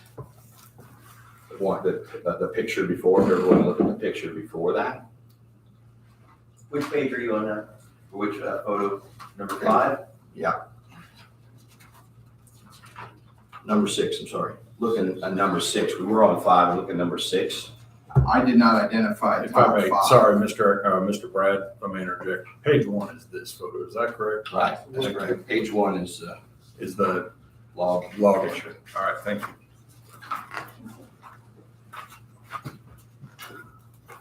This bottom of this pipe is higher than the tiles that you measured. I do not have an elevation on it. Did you see any obstruction there in that tile when you observed it? Coming down from that field? I don't know that was ever within we're talking about rounding the corner for a drive culvert to the field. Is that what you're referring to? Right. Yeah. But you'd agree that the surface water up above those tiles, the surface water would be above the tiles, that would be above the ditch, right? The highest point of the side ditch. The fields, yes, This surface right here in this picture. yes.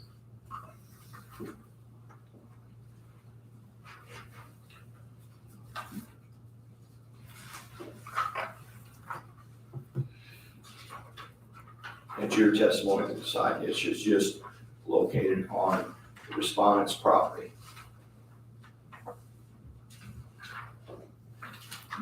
With the exception of the connection to line 8.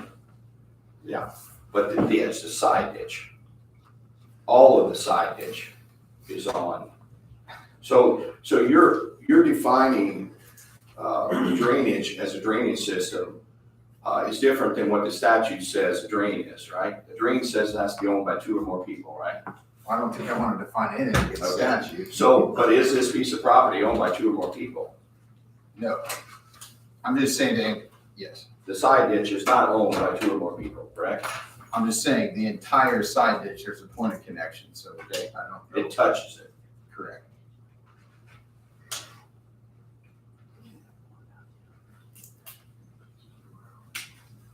Would it take much to clean out the 125 feet to 50 feet? Could that be done with a shovel instead of excavation equipment? Probably. I mean, based on our observations, where's the target elevation?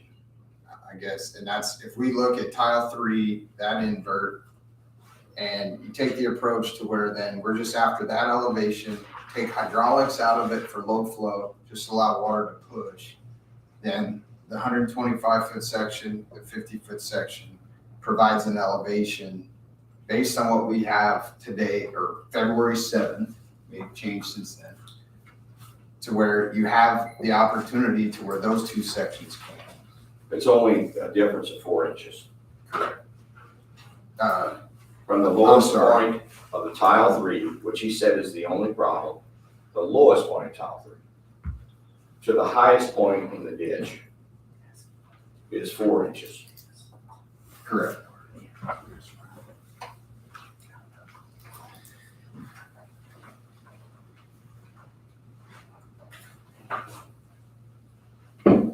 So if there's 5 or 6 inch difference, it would be in that, the tile would be running. Flow. So to answer that, there's a 600-foot long ditch, and there's elevations.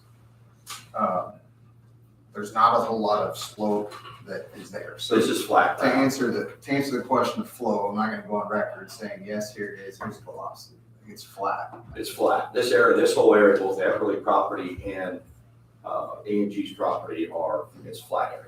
Correct.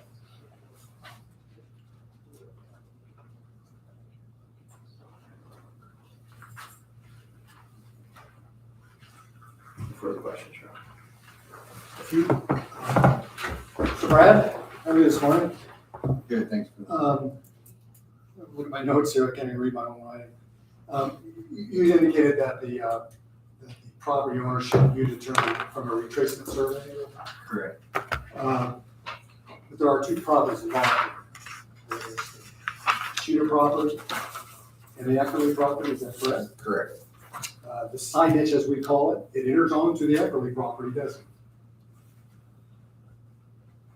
Yes, at the north limits of age. Yes, so it is, that side ditch is on Eckerly's property. Part of it is on Eckerly, the entrance is on Eckerly's property. It's part of the side ditch.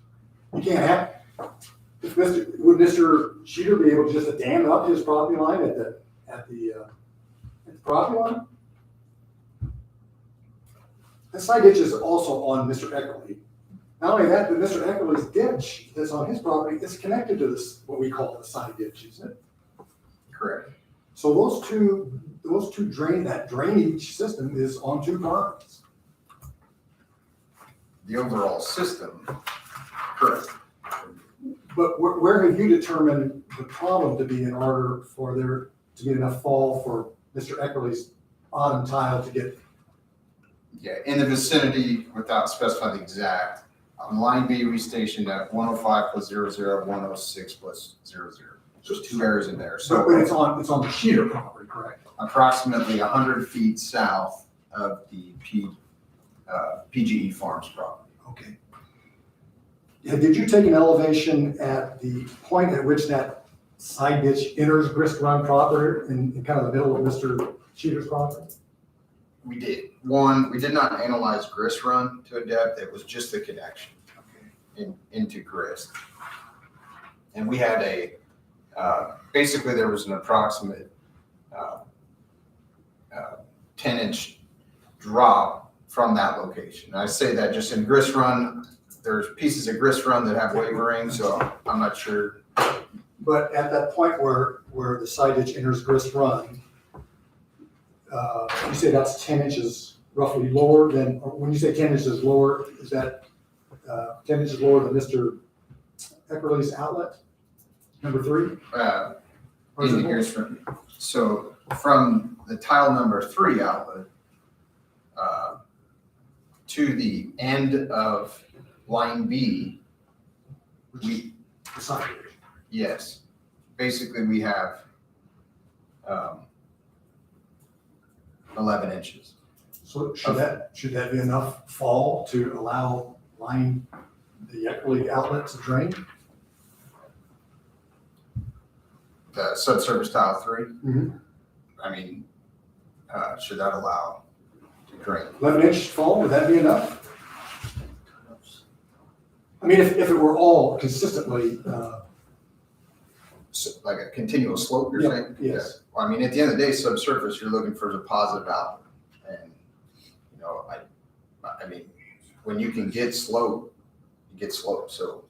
but there'd be slope there if certain obstructions were removed. Would that So be right? my technical answer, yes. Okay. It would be an opinionated interpretation that I get different responses on. Okay.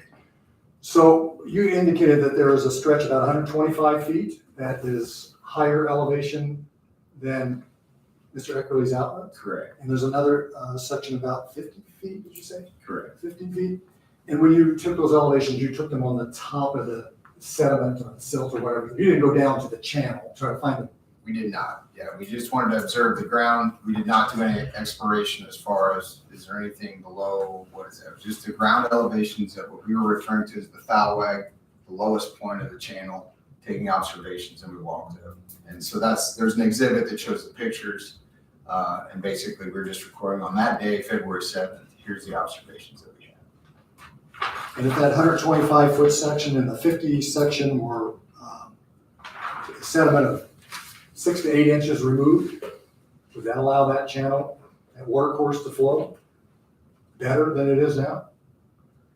Well, it would improve it, you're correct. Would it make it lower, 8 inches, 6 inches? 6 inches, would that make it lower than Mr. Eckerly's outlet? Yes, And water flows from high elevation to low elevation, doesn't it? correct.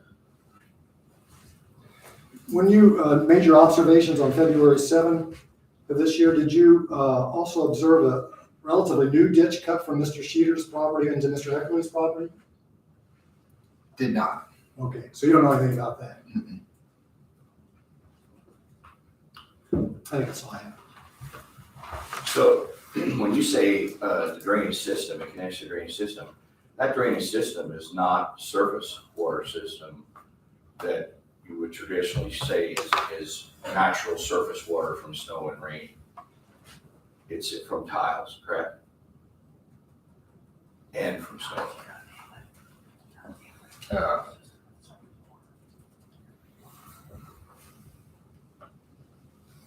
I mean, I know you weren't there 17 years ago when they put the tile in. Right.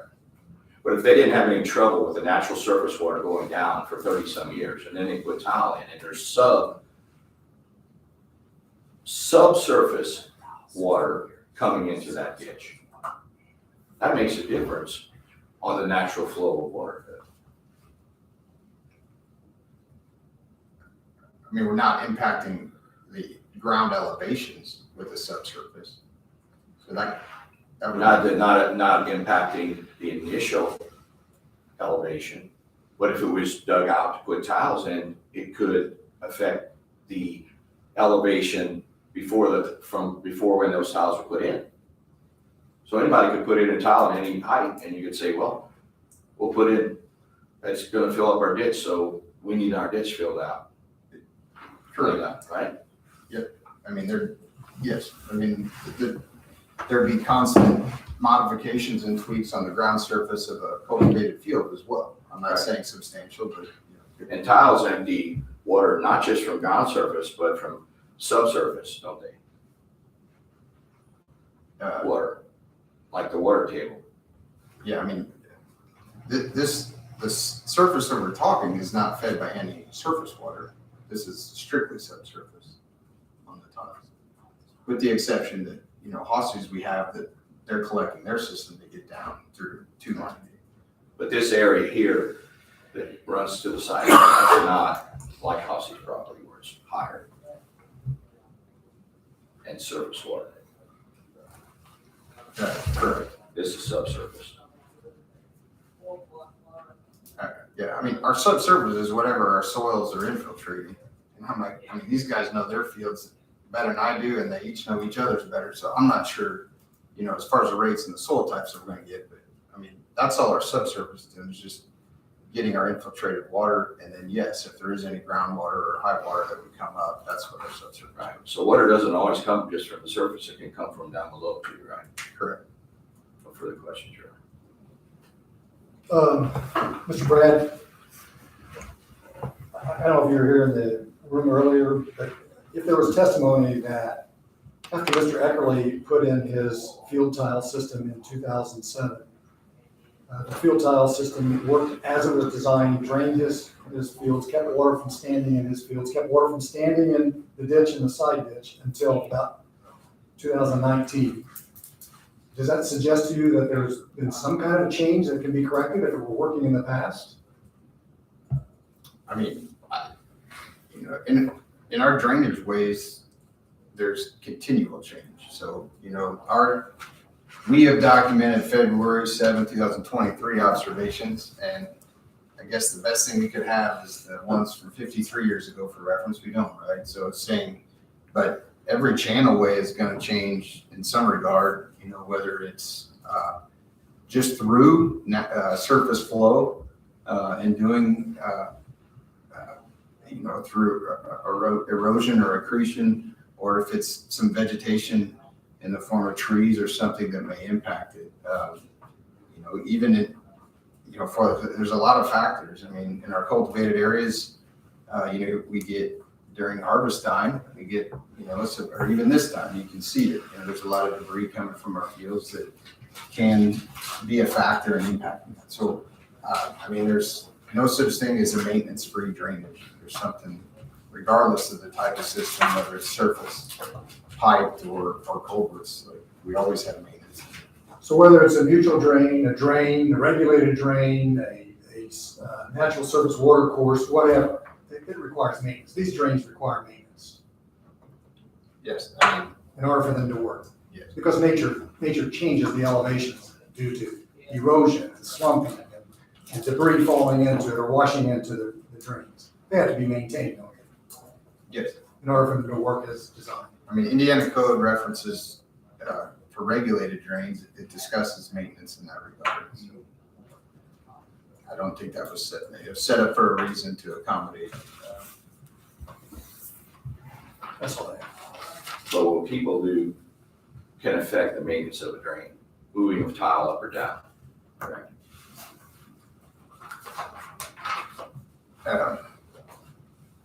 If this tile could be 4 inches higher, it would be even with the highest part of that ditch. Yeah,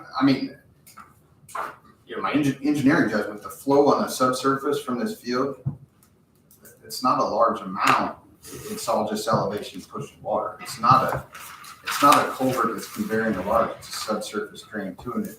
Based on the size of the channel on line B, that has a cross-sectional area to carry a 4-inch pipe. So, in regard to those flows, that's a low flow that we're talking about subsurface.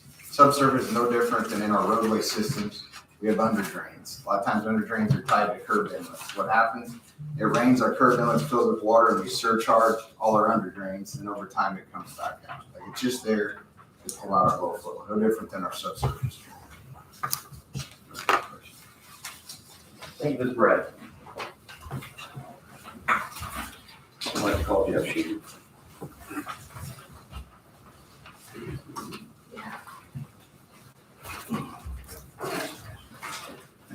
Oh, I guess I should have asked you guys anything you wanted to ask Brad.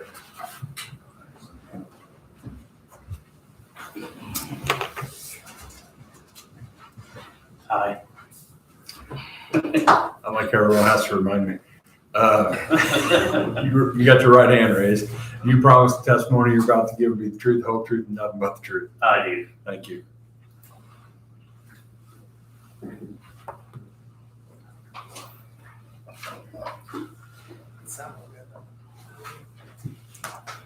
Jeff, did you point out to me a video on Google where the CEO, Ryan Heffy, of Heffy Seed Company, the 7th largest seed company in the US, has a video about tile?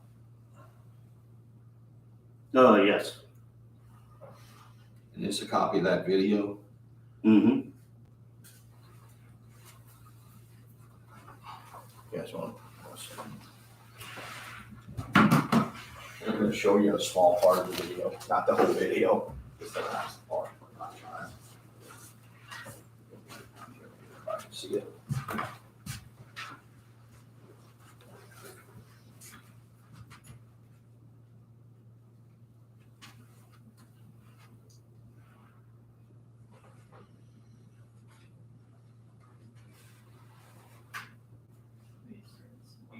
You probably want to have the tile lines a little bit deeper, so you have more capacity when you do get rain. If you're in a dry area like we are, we like keeping the tile lines relatively shallow, 2.5, 3 feet, that's good enough. In terms of spacing, the heavier the ground, the closer together the lines need to be. If you've got a cation exchange capacity of 10, you can probably be at 50, 70, 80 foot spacings. If you've got a cation exchange capacity of 30, you probably need to be down to 25 or 30 foot spacings. The last thing I want to discuss is just comparing using drainage below the surface ground versus surface drainage. Because this year, there are a lot of guys, hey, I've got a pond out there, I need to do a little surface drainage or some land shaping to get that to run. And that's nice for the above ground water management, but it also does lead to a little more flooding because all that water is going to hit a river or a stream that much faster. And more erosion. And it doesn't do anything for that oxygen that we're trying to control beneath the ground. So the problem is, you didn't really fix the problem with the above ground drainage. The water table coming up is the real issue.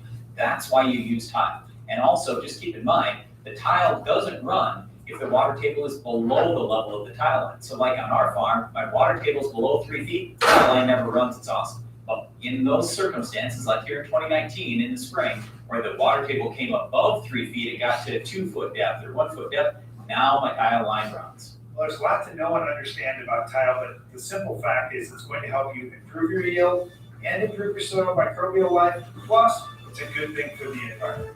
One other thing that's good for the environment is raising a great crop, and you can do that by controlling erosion. So this tells you, Jeff, that it's not all, tile's not all about groundwater, correct? Right. That it's been testified to that this ground is also all flat, so the water table coming up affects tile also. Yes. And you heard me review the statute about mutual drains and natural flow of water, correct? Yes.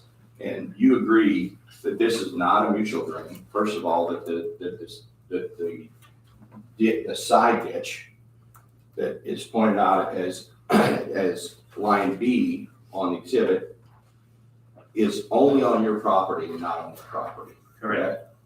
And that the water coming from these tiles are what's they're complaining about, number 3 only, right? That is correct. Not 1, 2, or 4.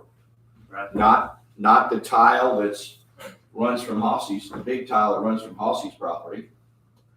And all these tiles are only 4 inch, right? Hosses is 6 inch and the other 3 or 4 inch. Right. But Hosse's is on the corner. Yes, on the east side. Okay.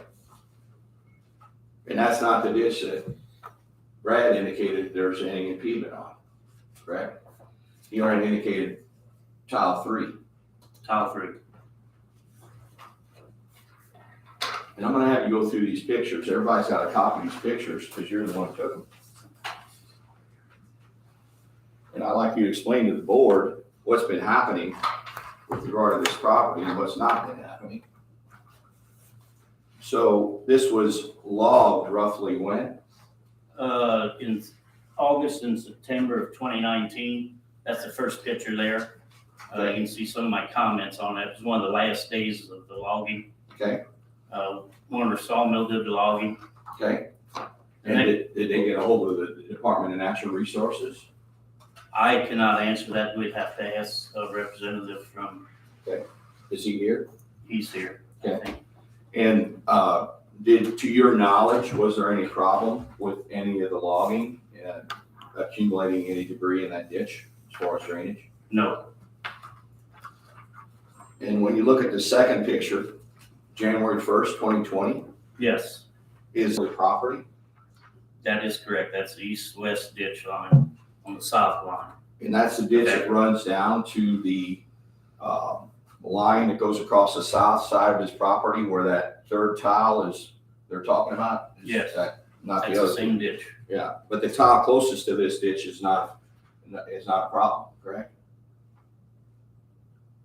The first tile. yes. First, no, that's not shown in this Okay, picture. so this ditch was not cleaned out. Not on January 1, 2020. You can see there the cattails and stuff Okay, in that ditch. so let's go to the next page. Is that a copy of the south line Yes, of that's Eckerly property?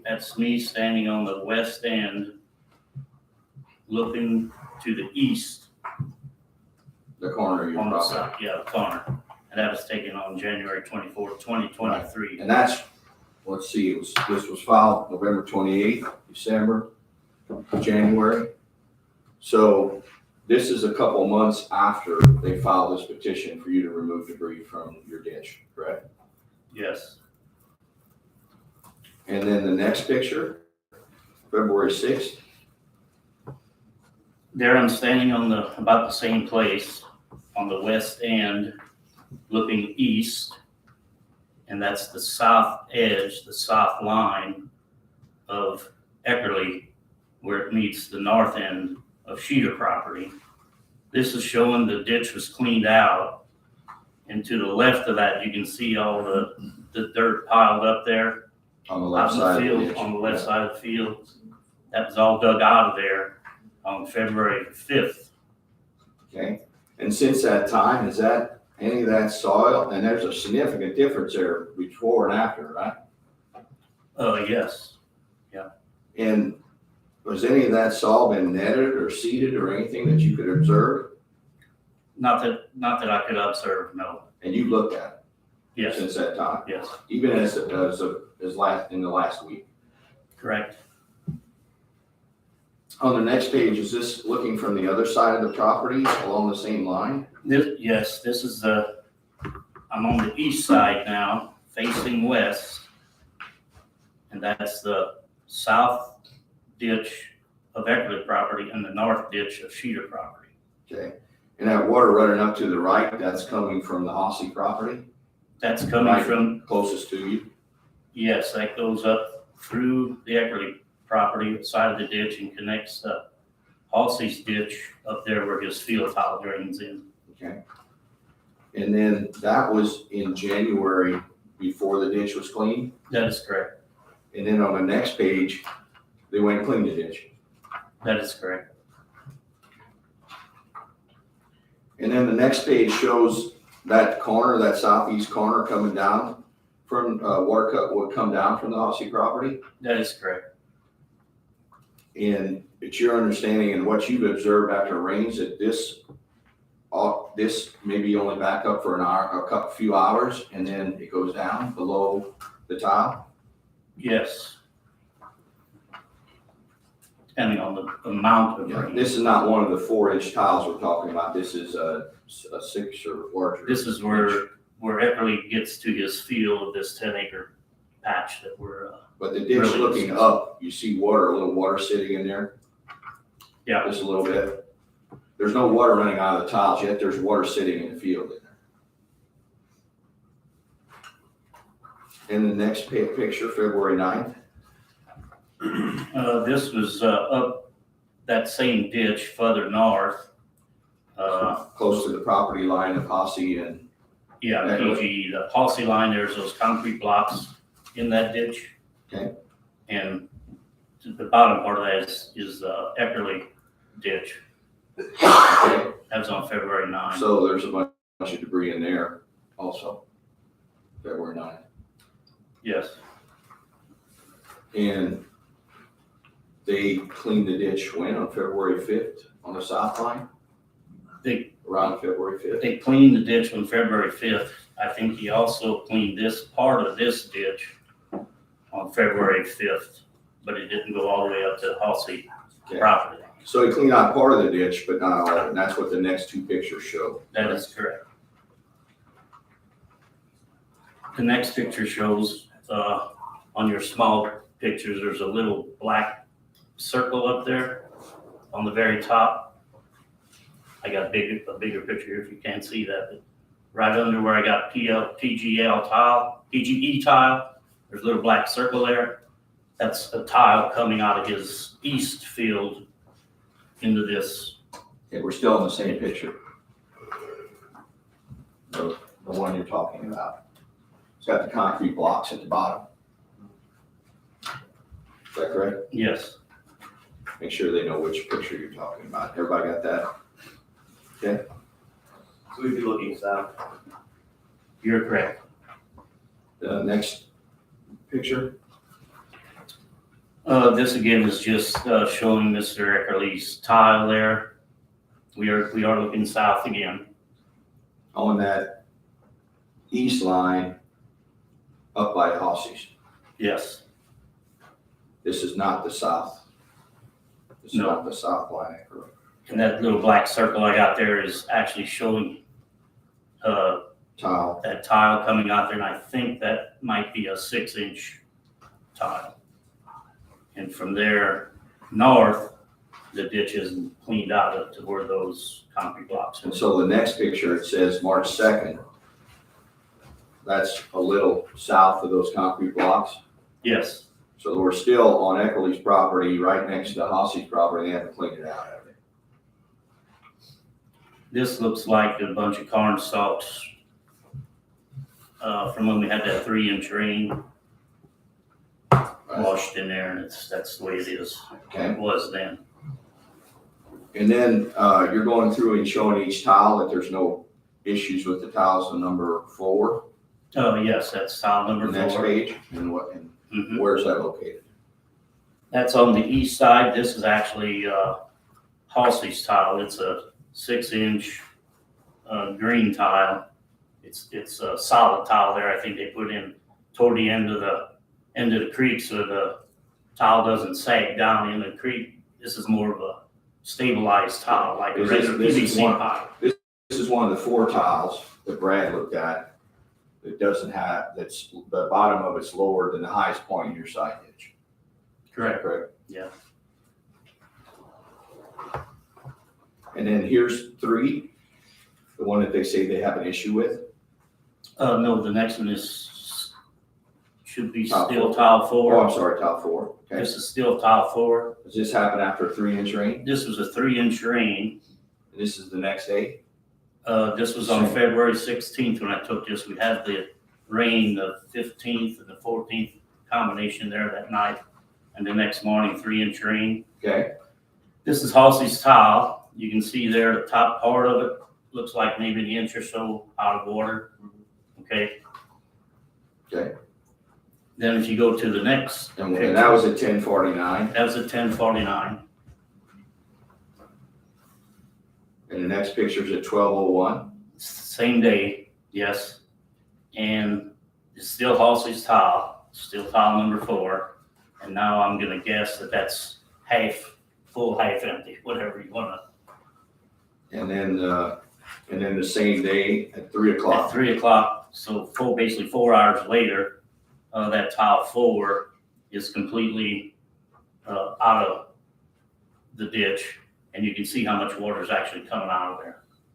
That's within those 4 hours of that. And this is one of the ones that Brad said is higher, the lowest part of this tile is higher, Hossey tile is higher than your side ditch, the highest part in your side ditch. That is correct. And then the next page is, I guess, the next day, Yes, same the tile. top is basically 24 hours difference in one day there. Which is probably typical when water keeps going down, right? So they didn't clean up the side ditch before they petitioned this board, and then they cleaned it up February 5th, which just happened to be the day before Brad went out and did his measurements. Is that correct? That is correct. 2 days. He did it on the 7th. The ditch was cleaned on the 5th. Okay. And the next page, this is tile 3. Is that correct? Yes, And it's not showing that the tile's totally underwater, is it? this was the day after the ditch was cleaned out, and that tile 3, you can see half of that tile is on this picture at 2:05 in the afternoon was half out of the water, half out of the ditch. So this is an important picture, isn't it? This is very important. Because this is the only tile that they say there's an issue with, correct? That is correct. And as you start taking a couple progressions, you're not sure why it's changing, right? Correct. So this is the 6th, this is after they clean the ditch, Yes, and before, the day before, the surveyor came out to measure. yes. And then the next page is February 10th, Right. and what's going on there? And in this picture here, the tile 3 is submerged in water. Where before it wasn't? It's down below. 4 days earlier it was, or whatever that date was there. February 6th. So, and you noted there's a difference about how much pipe is showing in the first picture, Yes. to how much pipe is showing in the next picture. Yeah, here it's actually unsubmerged Yeah, underwater. which didn't make a lot of sense, did it? Not to me, it didn't. I mean, I can't say. And then the Maybe a same, deer or then the something jumped on same, yeah, but the same time, you took another picture, right, on March 2nd? Yes, And now it looks different again, doesn't it? yes. And you're seeing more of the ribs of the tile In this last picture. So it's possible that if somebody started removing dirt from around the ribs of the tile might start going down, right? You don't know that, but it could, right? I guess it's possible. So 2 days after they cleaned out the ditch, the tile was running fine. But then these pictures later, it's not. When the surveyor came out there and looked at it, okay, and you can't figure that out. Why that should be different. It should be just like the first picture, right? Something changed. Not sure. Okay, and that's important to you in this scenario. Because that's the tile that they got in question. This All right, the next picture, February 1st, yes, this was before they cleaned out the ditch. that is correct. And this is one of the tiles, tile 2, that is clear now, right? Right. Well, on February 5th, it was cleaned out, right? Or 7th, I'm sorry, when Brad came and looked at it. Yes. But this time, the debris and everything around the tile hadn't been On your picture, removed. Yeah, picture where there's- February 1 yet? Yeah, on February 1. Yeah, no, that wasn't, the ditch wasn't cleaned out at that time. So now that same tile on February 6th is the next page, Yes, is cleaned out. that is correct. So again, he's not been maintaining his ditch, correct? And the tile, around the tile is ditch for allowing the water to come out It certainly looks that way. from the pictures you took. Yes.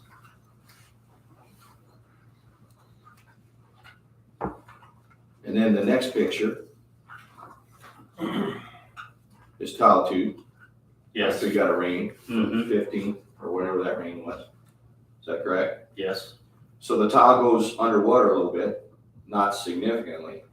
And then the next page shows that the next day it's Yeah, that's all flowing okay. within 12 hours or less, I guess. And the same thing on March 2nd, when you took a picture again on the next page, 453. Oh, that is correct. Then tell the board what the next picture is on January 24th. This picture is the west side looking north on PGE Farms at Eckerly's ditch. This is the line ditch between there and Gepner at this point. And down the bottom of the picture there, you see that little water. That's the number 1 tile. Is what's referenced in these drawings. Okay. And so these next few pictures are kind of from that area. Yes, So the next picture is just a picture of the tile down in the mud. yes, that's tile number 1. But Now the the- first one was on January 24th. And this one's on February 6th after it was done. after they cleaned the ditch out. Yes, And then March 2nd, that shows again that they cleaned a little bit of the ditch out, but not a lot. yeah, that's just pictures going south to It's the north. same Same spot. ditch, Okay. yeah. Now, is this up further? Yes, I see those those are white gas and lines. red gas lines. Yes, So this is not down in the corner, right? No. But now down in the corner on the next page is where it shows that they cleaned out the ditch, so, is that right? On March 2nd, they cleaned it out on February 5th. which picture are you on here? After that last picture, March 2nd, where you see the gas lines, that was taken further up the property on the east side, correct? Yes, Then the next page after that, March 2nd, yes, 4:35 PM. yep, No, that ditch is not cleaned out. okay, what's that?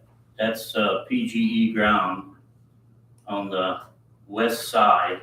Again, we're looking north now. Okay, so that's water sitting at ground level on March 2nd, and it's Yes, just sitting there, it's not flowing out, it's just sitting there. it is. what Just like the you're picture saying shows. water sitting in your ditch, side ditch.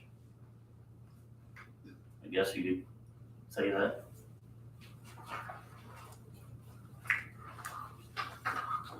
So he doesn't have clean hands, because he's not cleaning out his own ditch, and he's trying to have you clean out your ditch, right?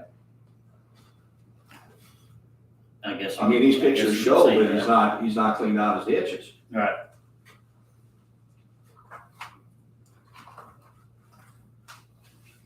And the next picture on the west line, That's the west line, just a continuation. I took of several pictures up through here. Again, we're facing north, okay, and that's PGE ground total further north, further north. but the same field. Same field. And then the last picture of this bunch looks like west line ditch. Yes, that actually, that's the end of PGE ground and the start of Hossey ground. So it doesn't look like the water's running down PGE's ditch, does it there? No, And they haven't, as far as you know, they haven't cleaned that up since ever. As far as of today, as far as. no. Then just go through the next few pictures and explain to them. Okay, well, the next picture then is just, that steel post there is, Same place, same place on, yeah, it's. the line between Hossey and Hossey. Eckerly. Eckerly ground. Then the next picture on 4:39 PM is just further to the east.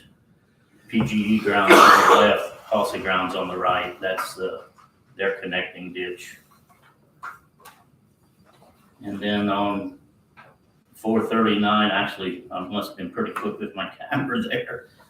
But that just shows Hossey ground on the very top, and way down at the bottom, you see PGE ground that's still in that same Okay, general now area. picture that same general area.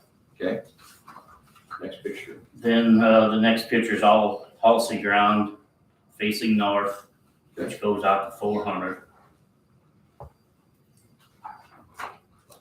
And the next picture at 10:46 on February 16th, that's after the rain we had.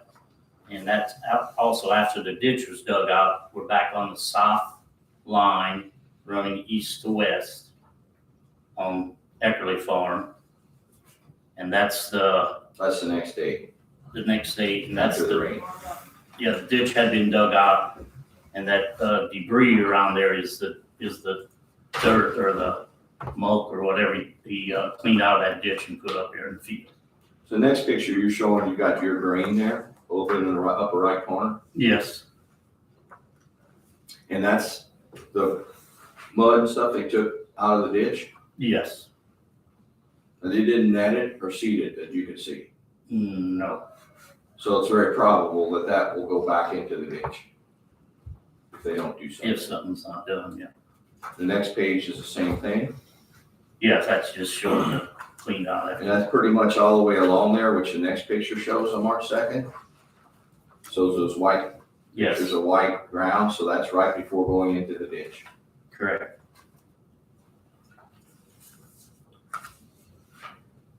And the next picture is the same.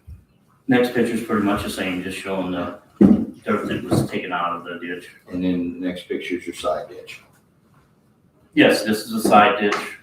I'm standing on top of that culvert facing south. And that's where the waters run through.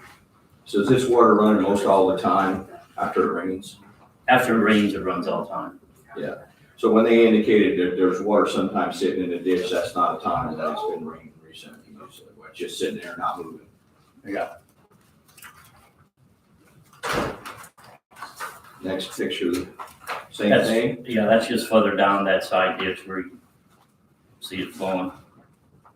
Next picture, the same thing, side ditch. Yes, the next picture is actually, just a continuation. You see that big log laying across there, or that tree on top? Mhm. The next picture we see, I'll be looking back the other way, just showing how clear that ditch is. Okay. From here down and come around the other side. Okay, then your last picture. So the 513 ditch there, time. Yeah. You can see way up there in the top, you can see that same log laying across, but I was on the total south side of the ditch and looking back. And then the 9/10, March 4th. 9/10, March 4th, that's after, this was just, Friday. We had that, everybody knows that big rain we had this storm or whatever. Everybody got different rain. This was that morning. I just took a picture of where the side ditch flowing into Grist Run. See, Grist Run comes on the left side of the picture. The side ditch comes from the right, and I just took it showing you how full that ditch gets and drains out. And at that time, you asked Patrick about how much rain you got. Oh, yeah, the last picture I got there, I actually texted Mike Hawsey and Pat Eckerly. And I asked them, how much rain did you guys have back here yesterday? And they thought, or Patrick texted back, but I didn't hear any response from Mike. But, he thought probably about 3 inches. And then that, you can see the pipe there, that's Halsey's pipe again. It's totally out of the water and flowing, so. So, you also talked to someone who was there at the time they blew that ditch with the dynamite. Yes, Did actually, he tell you why that ditch was blown? yes, the ditch was blown in there, by much, like Mike said earlier, by dynamite, and the neighbors did some of that. One of them was John Geffner. He's about 95 or so now, 94 maybe. But I talked to him and his 2 boys. One was just here. Gene and Joe, I met with them on Sunday morning, talked to him about this ditch. And he said that they blew that in there for surface water to come out of Schmidt's property and get away from their farm. And he also said at that time, of course, that was in 1960, in the early 1960s, there was not any drainage pipe at that time in that area. So it was So this is just just drilled, happens blowed in, or since, created. yeah, created since that time, which to your knowledge was, according to testimony, around 17 years ago, or 2005 to 7, somewhere in there. When the tile was put in there. Yeah. And also, the owner of your property indicated that he's never had any problems in that ditch for the 38 years. He's actually present. He said that he never had any, he owned 38 years before we did. And I better include my wife here pretty soon. So it's Get your- in trouble. so It's a it's rough your- ride home. So your position is that this tile that you put in is not running surface water, it's running subsurface water. correct? Yes, That's not the intent of this statute. correct. I don't know much about the statute. Told him when it was blown And in. you brought something to show what 4 inches looks like. Oh, yes, back here in that pink bag. I brought along this bag. We had it home.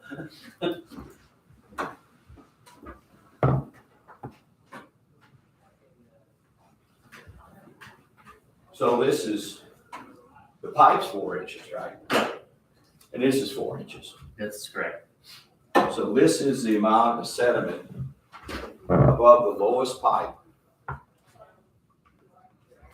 You're saying. Mhm. The highest point of your ditch and the lowest point of one pipe. That's the difference. Yes. You feel like that's a significant impediment to the water going down that ditch?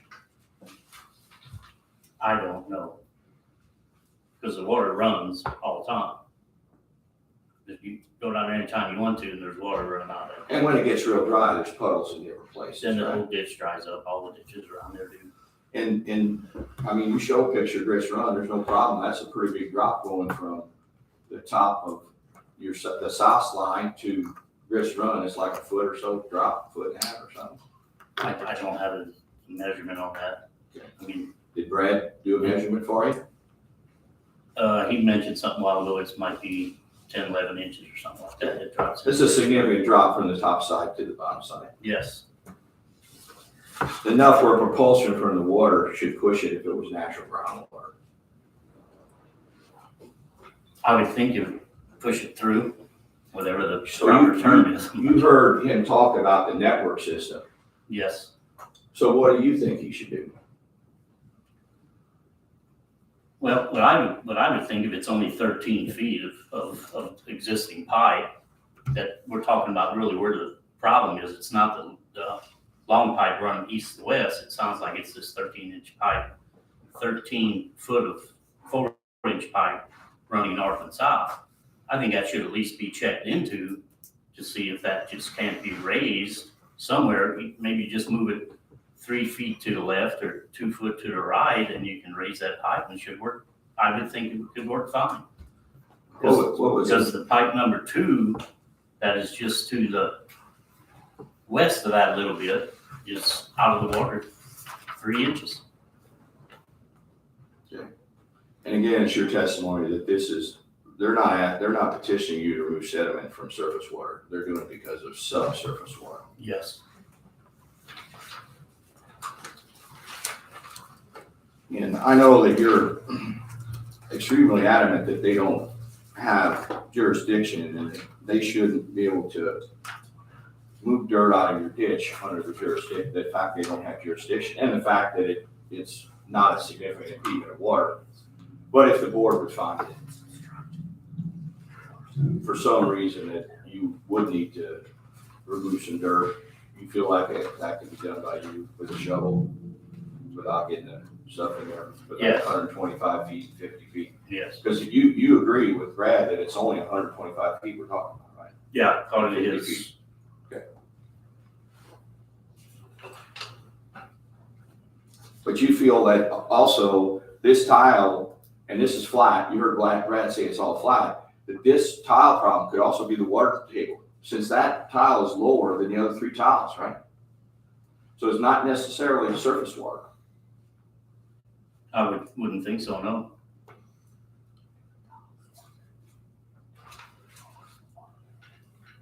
No further questions. Anything else you want to tell the board? I don't think so. Oh, we do have this little, I did want to enter these into evidence, the pictures that he went through, We have them in as exhibits here. okay? And then I'd like to meet that. That just shows the, yeah, but we use this as exhibit 3. sure, Use this as exhibit 3.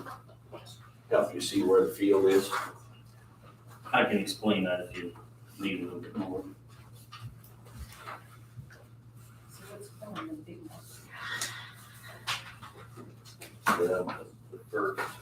The first.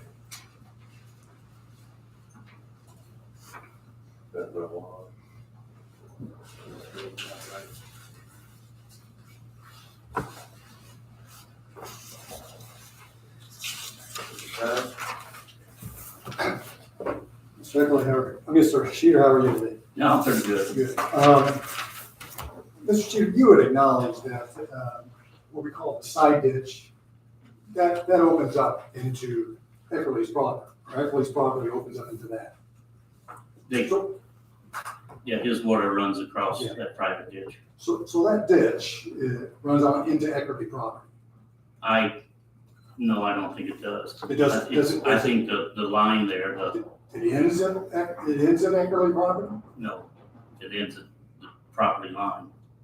It ends at his property line? So the water is flowing across property lines, isn't it? Yes. Yeah. So it's flowing across his property onto your property, is it not? That is correct. That's two properties, two or more properties. Where the water flows? Yes. Yes. And there was testimony earlier that you cut a new drain, 22, onto Mr. Eckerly's property into his east-west drain. Is that correct? Yes and no. There always was a little ditch there. And then a couple of years ago, there was some field tile. The ditch always did drain into Mr. Eckerly's property in that same corner. A couple of years ago, there was field tile, old field tile, throw it in there and it clogged that ditch up at that point.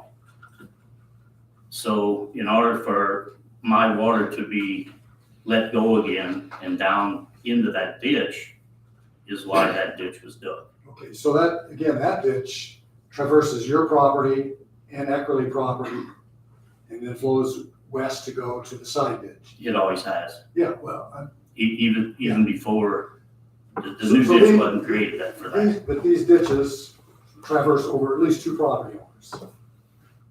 Yes. And we saw a lot of pictures, you showed us today through Mr. Fritsch about the ditch along Mr. Eckerly's west property line. Hmm. Does that affect you in any way? If that weren't cleaned out? On the west property line. I had all these pictures about his west property line and ditches along his west property line. It wouldn't impact. Yeah. So it's not causing you damage if he doesn't clean that out. No, And it this- would just cause him damage. that's right. The east-west ditch on his property line, it wasn't cleaned out until, I think, February or so, February 6th or so. Mhm. Is that causing you a problem? Would that cause you a problem when it wasn't cleaned out? The only thing that it would cause would be is when the sediment, when we had these rains, if it's not, the sediment would flow down into that private ditch. Okay. Into your private, into the side ditch Side that ditch, connects on side ditch. Eckerly's property? And if sediment is flowing in there, wouldn't that be an obstruction? I'd say it's a. It's gonna be a problem for you if sediment flows in. Pardon me? I'd say it's, when you get, like, if you get that 3-inch rain, that sediment's probably someplace else by now. Would you acknowledge that there wasn't a problem? Mr. Eckerly never complained to you about the problem with the side ditch until 2019? I don't recall it exactly. I know in 2019, He started complaining about it it might have been I don't know if it's it might have been earlier than that even. before that I time. don't recall that. Yeah, before that time, before he complained to you, he had no complaints. He didn't, the ditch was working fine, as far as you know. As far as I know. And that's all I have. So he asked you if you both own the ditch, but the ditch he was referring to that you were talking about was the one running east and west, not the one running north and south. Is that correct? No, I don't own ditch running east and west. Does he act like that you did? So that ditch, the side ditch, just you own, correct? Correct. And that's what Brad and Kenny both testified? Yes. No further questions, John. Let's take a 5-minute recess. We'll be back at 4:15.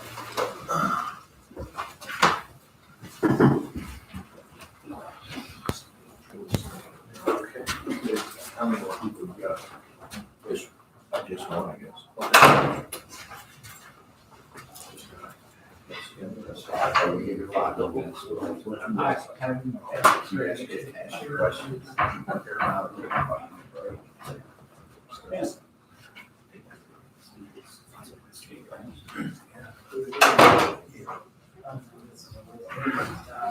Chiefs got lucky, huh? This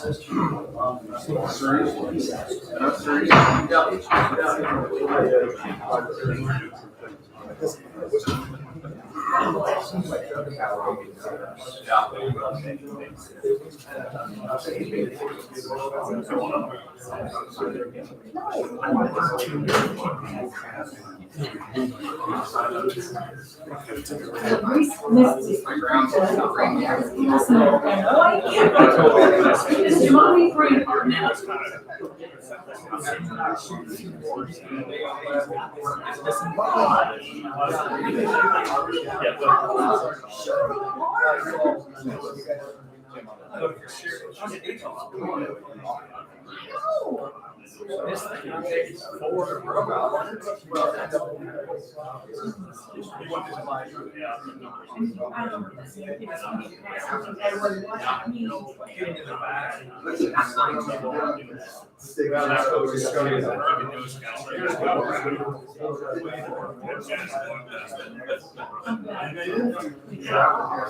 I think Purdue has to.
We're in office.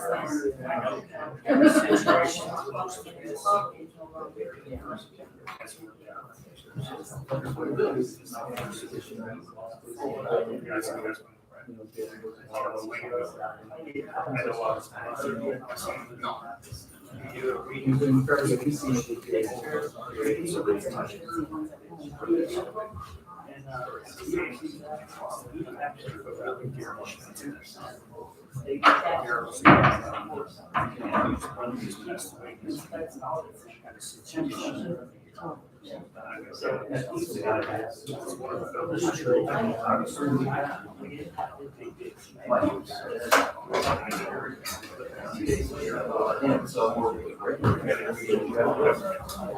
that Brent's pretty good. The good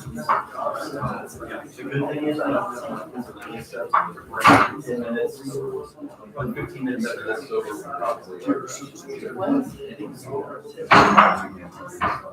Kenny's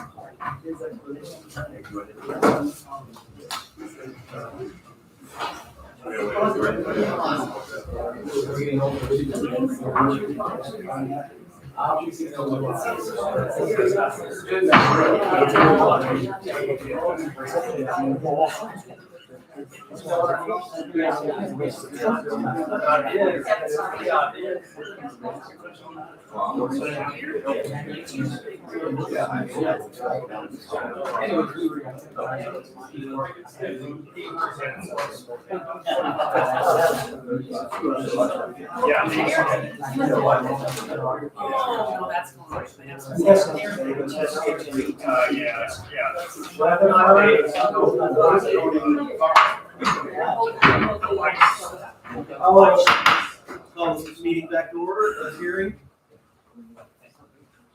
Mr. Schneider, I believe were you? I finished. You're finished, okay. I believe.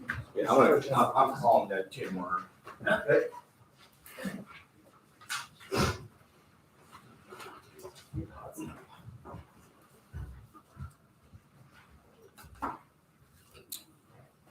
Mr. Warner, Yes. you promised that the testimony you're about to give will be the truth, the whole truth, and nothing but the truth. Yes, sir. Thank you.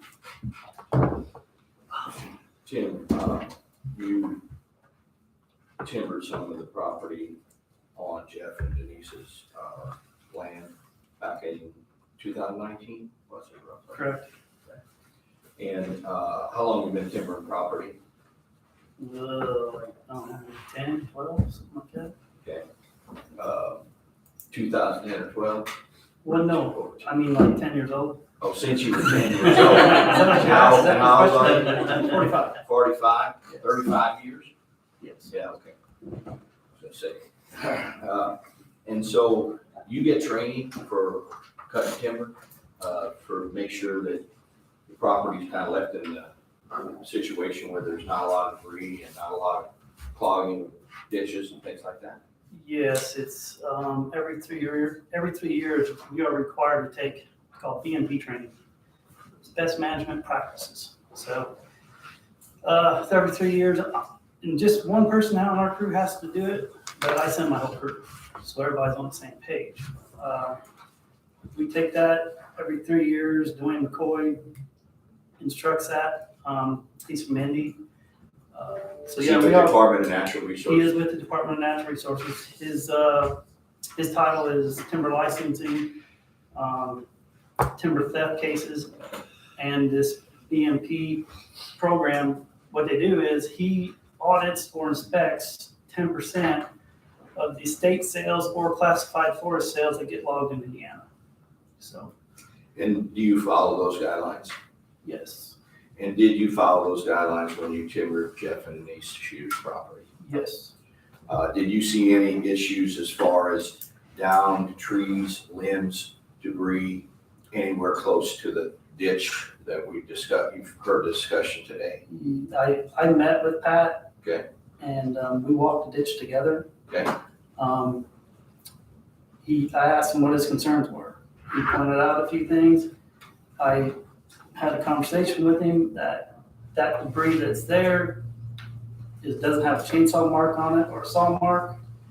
So we kept all of our debris out of the debris. So as far as the ditch having a problem from a logging aspect, I find that questionable. I mean, and he wanted us to come back and clean it out. We've never ever had to go back to the site for that issue, ever, so. And did you tell him that if he had any issues, that you felt it was a good job that you did as far as keeping debris away from the ditch, that he should go to the Department of Natural Resources? Yeah, I tried to help situation. I gave him a number. I gave him Dwayne McCoy's number from Indianapolis. I said, maybe Dwayne can shed some light on this. I did wait a couple of days and I followed up. I called Dwayne. I said, did you get a call from Mr. Eckerly? He said, yes. I said, what was said? He said, I took his concern and he's concerned about sediment in his ditch. So Dwayne looked up on his computer, site, topo, and going back a step here, logging in Indiana causes erosion. The erosion from logging is less than 1% of all the erosion from Indiana. We go over that at training class.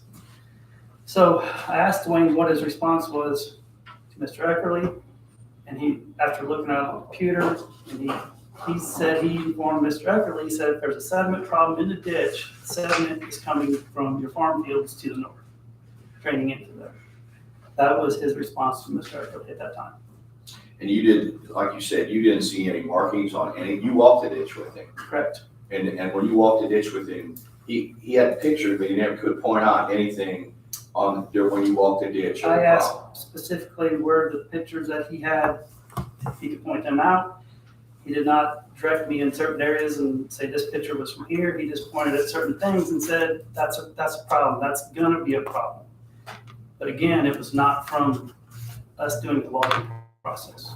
So, But your testimony that the water logging did not basically breach any of the guidelines and allowing any debris or tops of limbs or anything into that ditch, Yeah, into those side ditches. I have the guidelines here. There's a 2005 edition and 2022. We just got it. We just took training in February, this past February 20th and 21st. So we are up to date. And you've always followed those guidelines, so you know what to look for if there was an issue. Yes.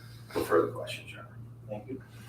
I have no questions at all. I'm glad Mr. Werner follows the guidelines. Thank you. Any follow-up? No, Your Honor. Do you have any other witnesses? Jim Fisher, that should be it. Mr. Fisher, please come forward.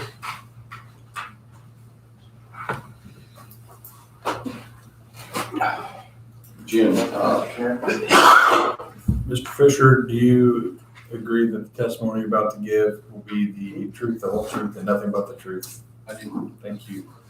Please say your name. James Fisher. Okay, and where do you live? Heidelberg. Okay. And did you own the property that's in question here, owned by A&G LLC, before they owned it? Yes. Approximately how many years? Roughly around 38. 38 years. And when they, around 17 years ago, then you owned the property? Yes. Okay. When they put that tile in that ground, did they ask your permission or to ask you any questions or anything about doing that? No. And was, before they put the tile in, was there any problem with the side ditch? Not that I knew of, no. And in the 38 years that you had it, did you ever have to take anything out of the side ditch because it was preventing the water coming from the fields? So the surface water was running fine? To my knowledge. And you heard, I think the others testify that it looked like that property was a little higher than your property at that time. Would that be your testimony?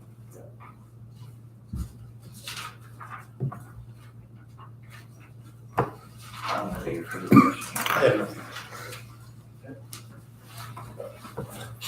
You said that's your last, Yes. speech testimony? Yep.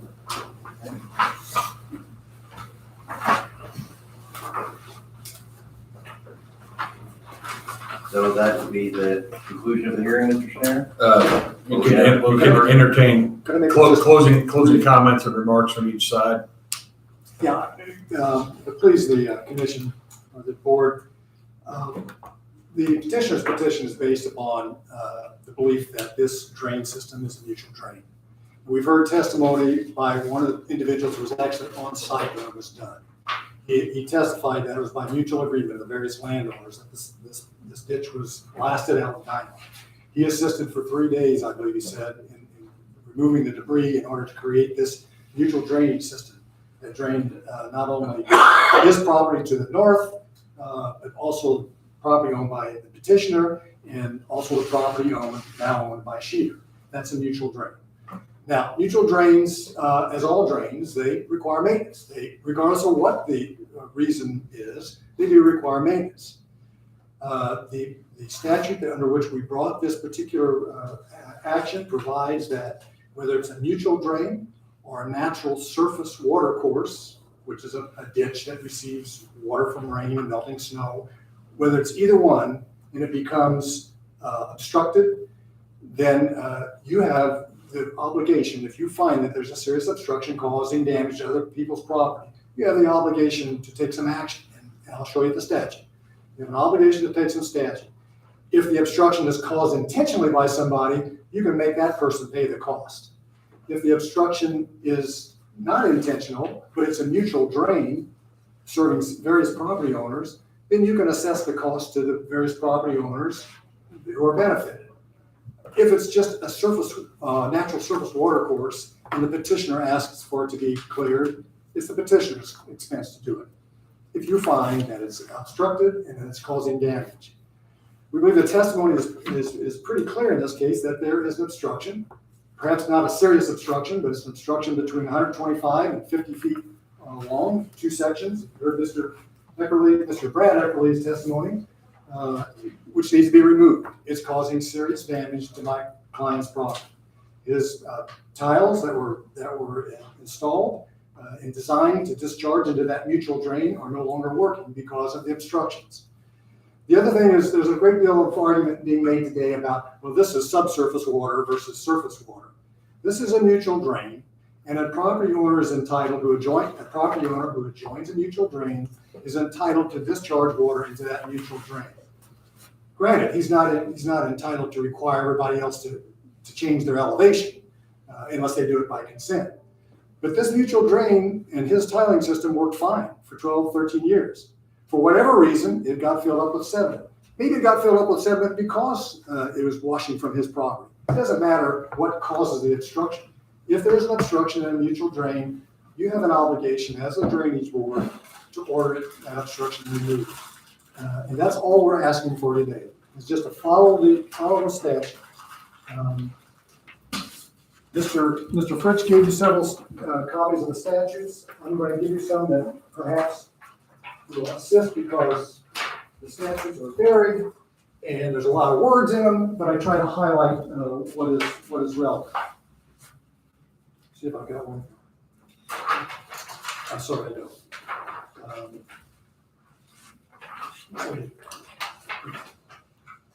So you can have this copy. Yeah, you can have it. Okay. If you need one. I think you've got one here. So this is a set of statutes. It's chapter 27.4. This is the chapter that the petitioner brought this petition under. And you see it defines a drain. If you go back to that first definition of drain, it refers to a mutual drain. And Mr. Fritsch is quite right. There must be 3 elements to a mutual drain. You must cross over 2 or more properties. And I think we've shown that this drainage system crosses over 2 or more properties. It must have been constructed with the mutual consent of the property owners at the time. And we heard testimony today from Mike Hossie, who was there, 13 years old, but he was there. He saw dynamite. He helped dynamite it out. He helped clear the debris. And all the property owners were happy. Things were working fine. But also, in case you find it's not a mutual drain, I've underlined highlighted the definition of a natural surface water course. It's the surface of the earth that receives falling rain and melting snow and flows in a definite channel and a definite direction. Certainly the side ditch does that. It receives water from melting snow and rain, and it flows in a definite direction and a definite channel. And if it gets obstructed, you'll see later that you have an obligation to cause that to be, that obstruction to be removed. It even defines what obstructions are in there, and you can see it can be obstructions can occur naturally or unintentionally, or it can occur intentionally. We've not made an accusation here that this side ditch has been intentionally obstructed. We're just pointing out to the drainage board that it's obstructed and it's doing damage to my client's property. And the damage can be ameliorated simply by removing the obstruction, by taking the sediment out of the ditch. And by the way, it's not only my client's property who's benefited by this mutual drain. Mr. Sheeter's property is also. He drains into this mutual drain. He drains his property onto the Eckerly property that goes back down onto what they call the side ditch. By the way, it's only called a side ditch because it's a side ditch that runs into the main grist mill, which, by the way, I assume the respondents have agreed to and committed to clean. But once a petition is filed, as you can see, then you're obligated under Section 12, you're obligated to assign the county surveyor to do an investigation, which he did. He investigated it and he filed his report with you. Now, under 14, Section 14, 3627.4-14, after a hearing, which we've had today, if you find that there's an obstruction of a drain, as a mutual drain, or natural water course, if you find that it exists and that the removal of obstruction will promote better drainage for the petitioner's land and not cause unreasonable damage to the land of the respondents, then you have to make an order under Section 16. It says that you have to. One of the sections says that you have to enter an order. You shall enter an order directing that the obstruction be removed. Again, the difference is if it's intentionally done, then it's at the cost of the person who caused it. If it's unintentionally done, then it should be apportioned among the landowners who are benefited by it. I submit to you that the county surveyor can apportion that. If it's a mutual drain, he can apportion what lands are benefited. And those percentages can be assessed to the various property owners who are affected.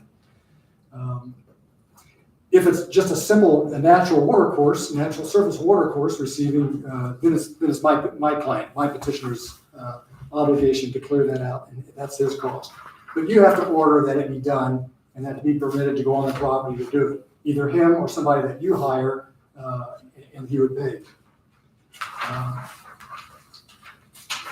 Again, we submit that the evidence is clear that this is a mutual drain, and this attempt to confuse the issue by saying the side drain is only owned by Mr. Sheeter. I certainly acknowledge he owns that side ditch. There's no doubt about it. He owns that side ditch, but that's not where it ends. That side ditch is part of a mutual drain that includes the Eckerly property. And so we have at least two property owners meeting the definition of a mutual drain. So we ask you to exercise your authority and your statutory duty to order that this obstruction, this sediment be removed. However, either by my client or by somebody that the county hires to do it, or by mutual effort of property owners, so that his property will no longer suffer the damage that it's been suffering. Appreciate your time. Thank you.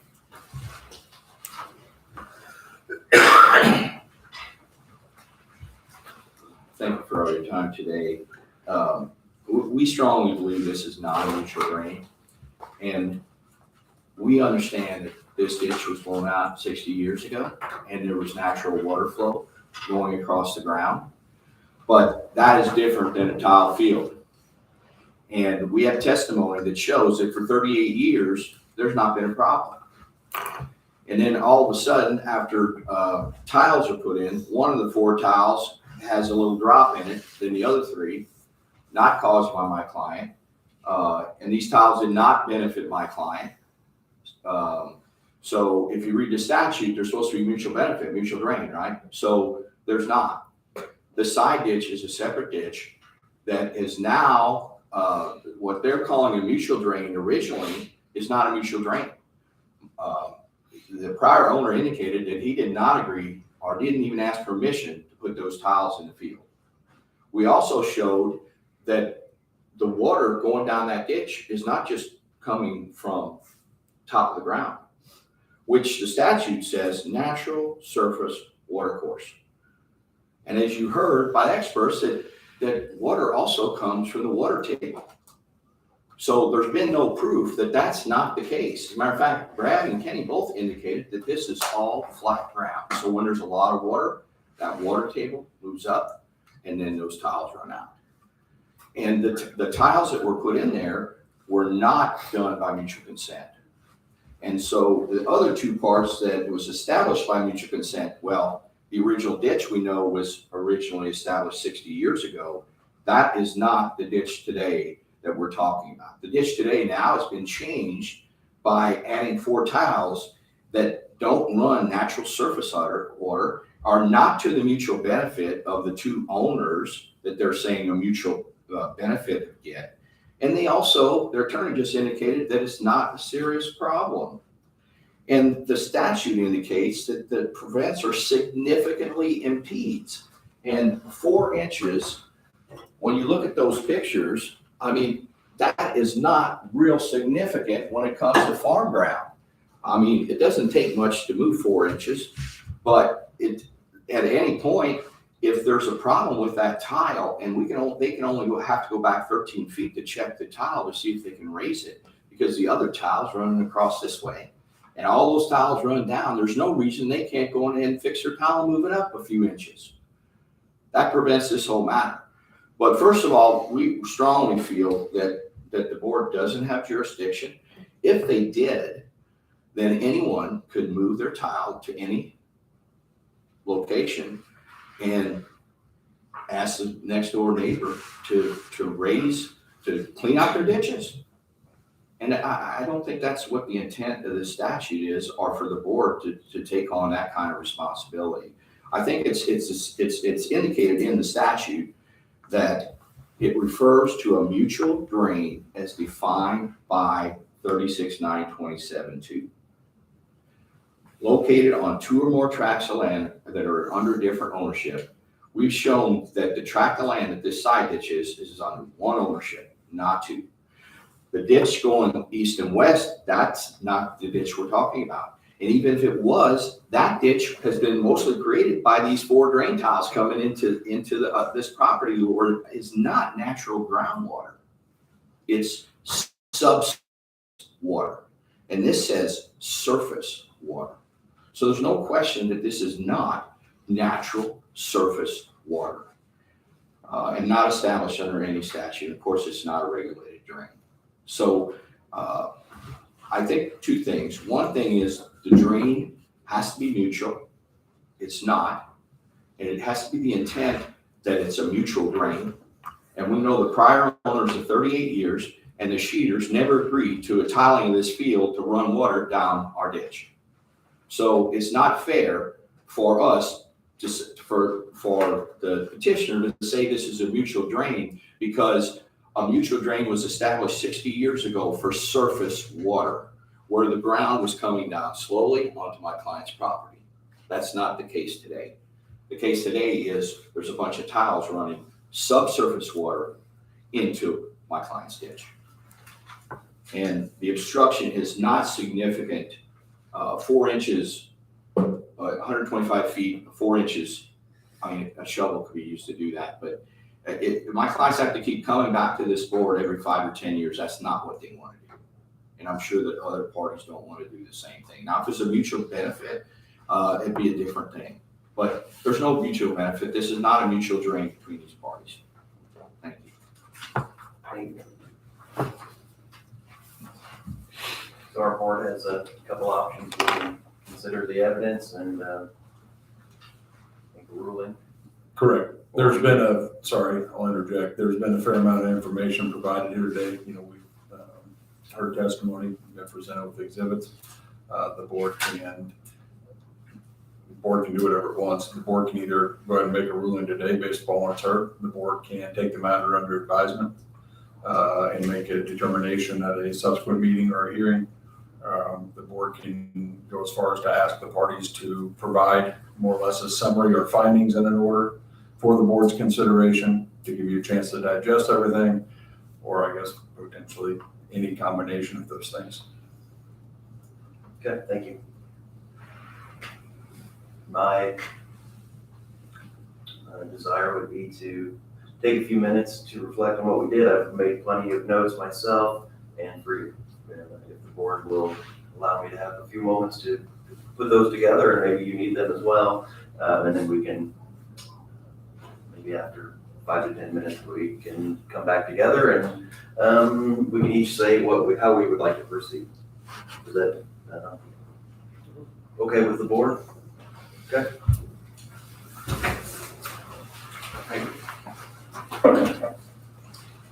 So I suppose we can recess for Just 10 minutes and we'll come back then. And we give everybody stand up. I guess with regards to those who are witnesses, unless you need them, they're welcome to continue to stay. But if they have other places to go, then they. Slightly. I would think that that's discussed. I think about one of my solutions. I think I have. You must have a Gary photo.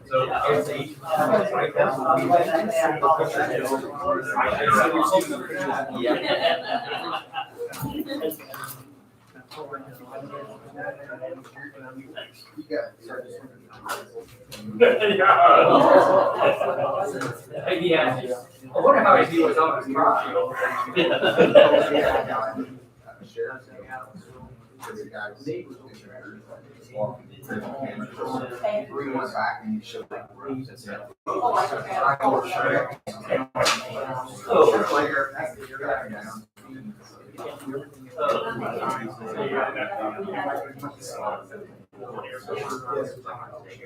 Okay. Yeah, it was years ago. I was in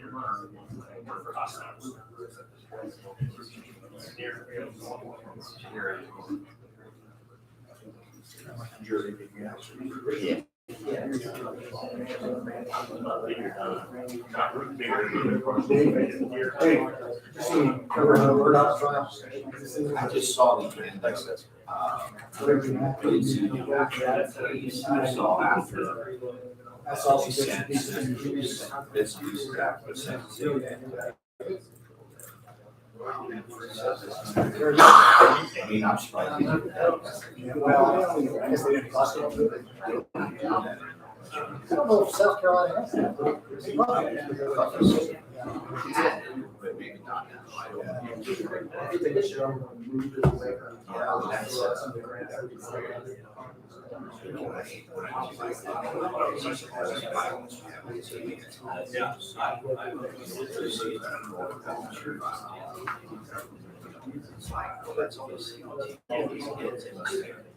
Everything's like that, you know, and it's not, but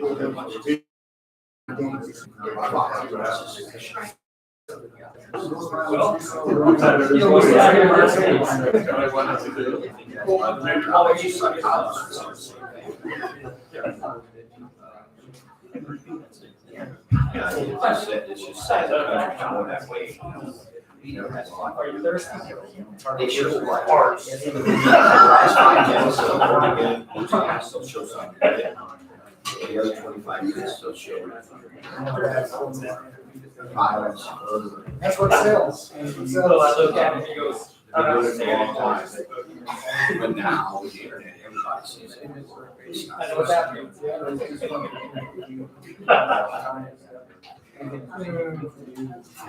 Okay.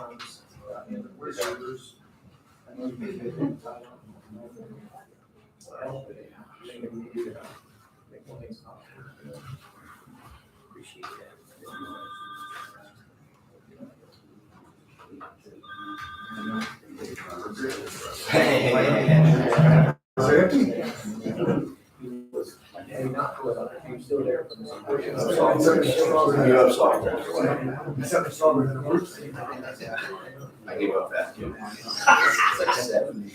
I don't know. It was forecasted. That's for my day. I gave up golf in 19. Too frustrating. I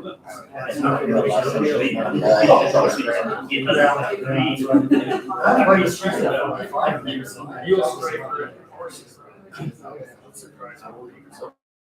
We're fly fishing. It's a lot less stress.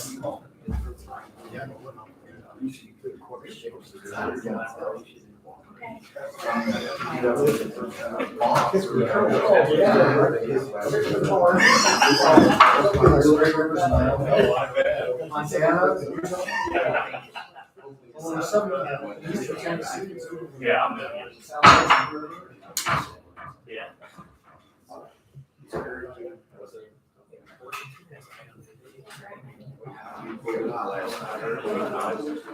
It was nerve-wracking. Michigan looked good, though. First portion was good, and I hit it, and the second part, the defense fell apart at the end. Well, you just like. He's the one, I just don't know what to say. A lot of coaching to do that.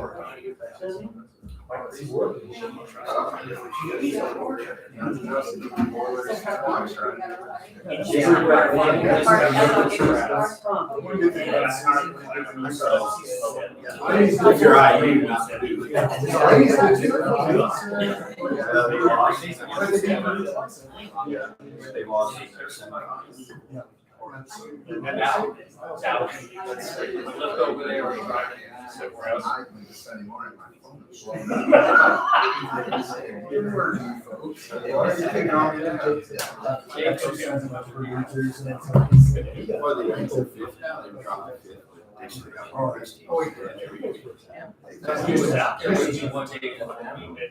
This was a Jeff. It's really hard for their teams. Like you see all the other guys in teams and He didn't say anything.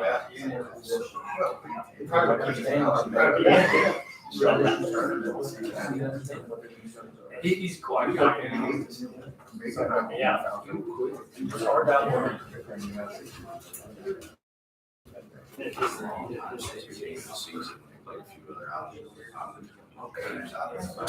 League conference.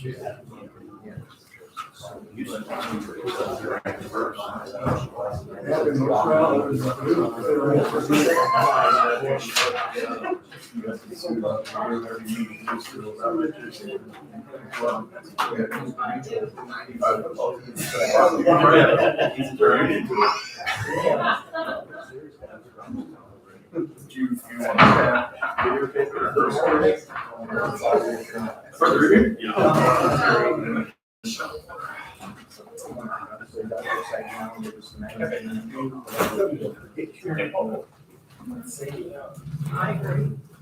Lunch is on good great.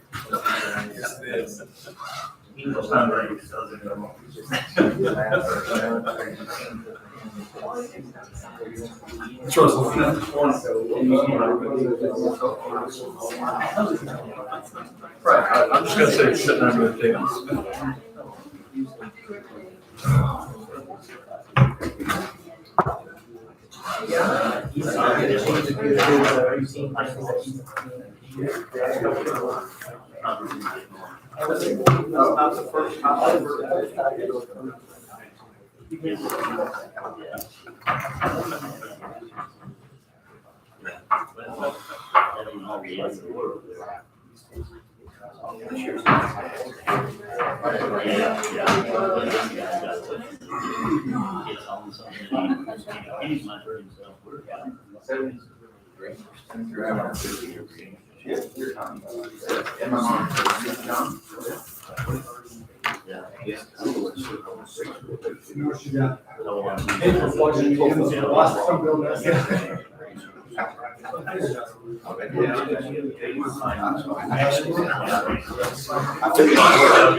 I do need more time.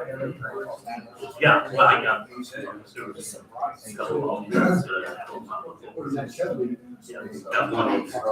Okay. You can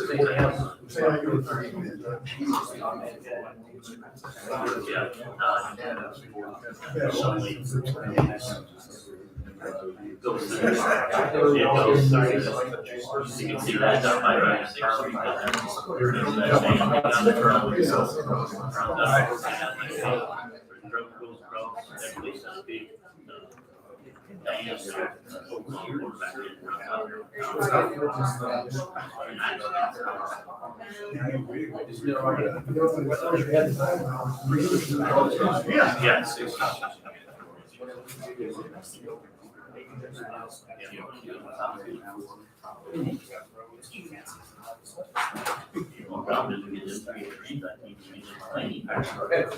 Gotta get that burn out there.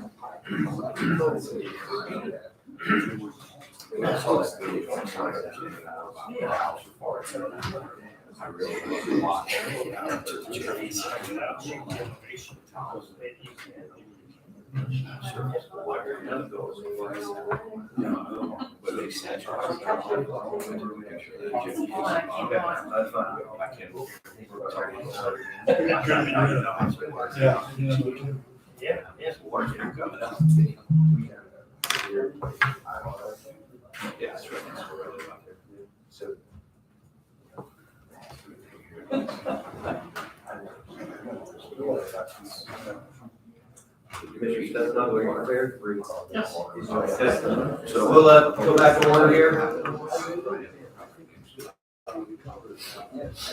So we can, this is a little different than in many courtrooms, I suppose, than you would regularly see. For one, this is our regular course of business, and for two, there's 3 judges instead of 1. So we don't get to go in a private room and discuss the evidence and find someone guilty or not guilty. We, much like the Board of Commissioners has to do all of their business in public for, there's plenty of sunlight on it and transparency, that's what we will do now. I have a little page full of where I believe we stand. And I guess before I do this, do either of the other commissioners wish to withhold making an order on this issue? Or do you feel prepared today to make an order on this issue? I feel prepared to move forward with an order. I think we're prepared to do so. You are, Commissioner Hofstadter? Okay, I'll read what I have, and we'll see if this lines up with the opinions of the remainder of the board. If they don't, as the board, the majority will rule on whatever the order is or is not to be.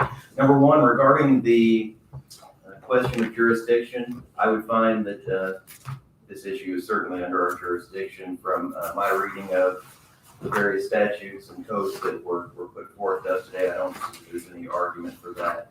How does the rest of the board feel on that issue? Concur? Okay, we have a concurrence on that. The next part in the statute asks for a surveyor to do a report to determine if there is the existence of an obstruction. I believe that was done, and an obstruction was found. My first point is that we need to determine if it is a natural surface water course or a mutual drain.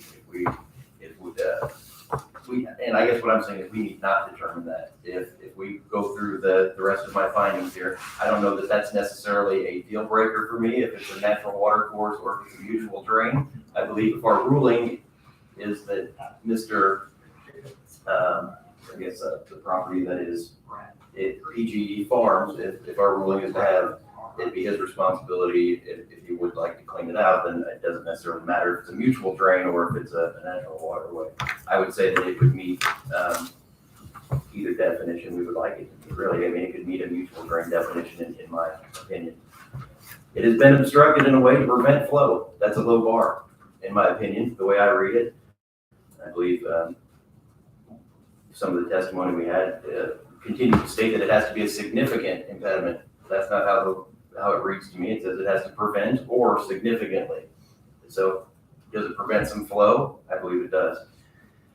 I don't believe that this is an intentional obstruction. I believe it occurs naturally. We've had testimony to that effect that doing some logging as maybe a tiny piece of that, 1%. So not a significant amount, but some, and that the additional sediment, even if 100% of it comes from the neighboring parcels, I don't know that that's relevant. From what I've read, it isn't. The respondent does intentionally direct water onto that shared waterway, and it flows in concert with the petitioner's water. And the respondent himself did state that the water does flow over both properties. So, I mean, I think that both are benefiting from it. And I would say that an obstruction does exist, and if the removal of, and per the code, how it's written, an obstruction does exist, and if removal of it would promote better drainage of the petitioner's land and not cause unreasonable damage to the respondent, then according to 36.9.27.4-14, we shall fine for the petitioner. I think that those things have been found. And if an obstruction exists, removal will promote better drainage, and it won't unreasonably damage the respondent. So this says that we shall, not that we have the option that we may or may not, it says we shall fine for the petitioner. And under 18 of the statute, it says that we could rule that we authorize the petitioner or surveyor to remove the obstruction at the petitioner's expense. So my initial thought on this, before any further or hearing what you had to say, would be for the petitioner at his expense to remove the obstruction at what it seems like both parties have agreed to be maybe not even a whole lot of depth, but over the period of 125 feet and a 50-foot section, which would, the testimony has said that would be enough to clear the obstructions and improve the flow. So those are my thoughts on it. We'll go next to Commissioner Hostetter. Yes. Tend not to agree. I believe the east-west ditch was created prior to the property owners, the current property owners.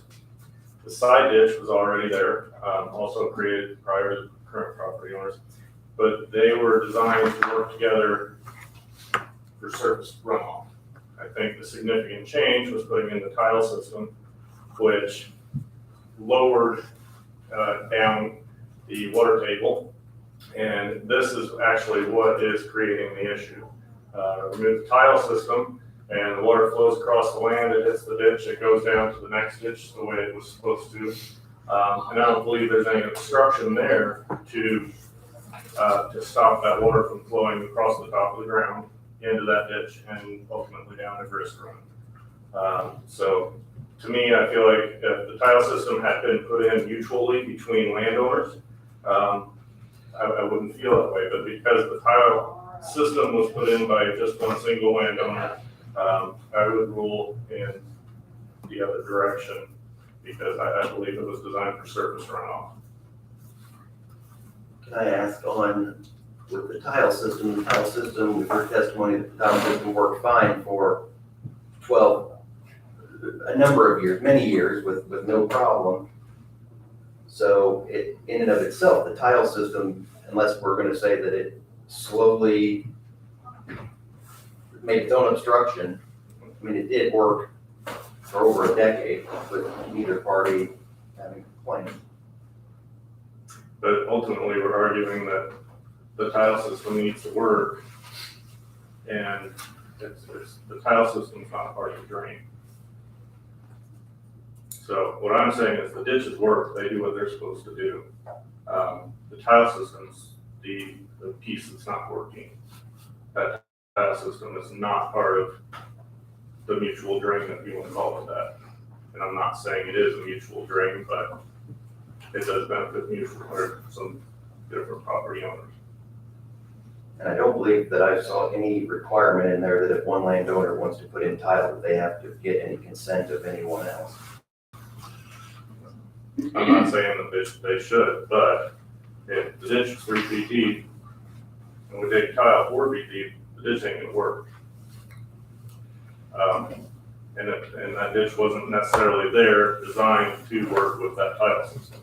Tile system was designed to work with the ditch. So, that was the change.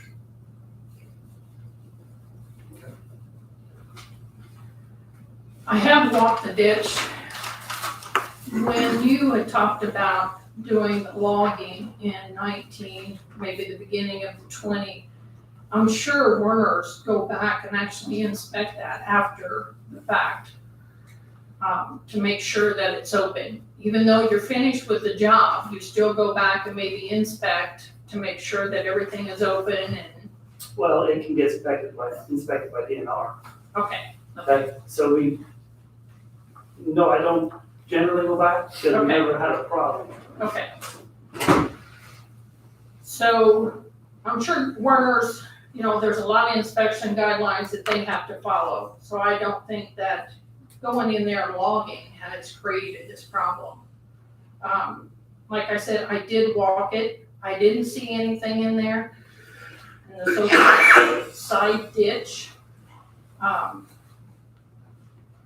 The tiles that come through the field, I'm not a farmer, but I did see where the tiles were and the pipes that did come out in the ditch, that they were lower. My suggestion would to be that 13-foot or that line that goes across there that runs parallel to the ditch, I think needs to be inspected. And instead of the tile that you have in there that goes into the ditch, change that to something a little stronger. Because maybe 4 feet back out of that, into your field, out of that ditch, could be collapsed or something. Has it been inspected by you? I even replaced a section in there. Has any of the other tile in the entire field been inspected as to where it was collapsed? So, Yeah, they're not collapsed. and you know that. Yes. So how do you come up with that determination that they're not collapsed somewhere? Because there is an inlet on the property line between Mike Hossie and me, which feeds into the lowest one, the one that's underwater. And whenever he was alluding to that, he don't understand how he can see those ribs sometimes on some pictures, and the other times you can't. When he said it's cloudy, and they don't understand why you can see the tile some days and some days you can't. You know why that is? Because whenever that surface water is feeding into that inlet up above, which is going to be 1.5 feet higher at least because of the elevation of that field, that's pushing that out. So when that clear water is coming out of that tile and pushing, you can see that it's clean. But whenever it's not running anymore and it's just underwater, it's going to be murky and then you can't see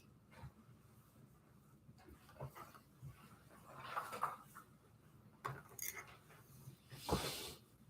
Yeah, I've dug down and checked.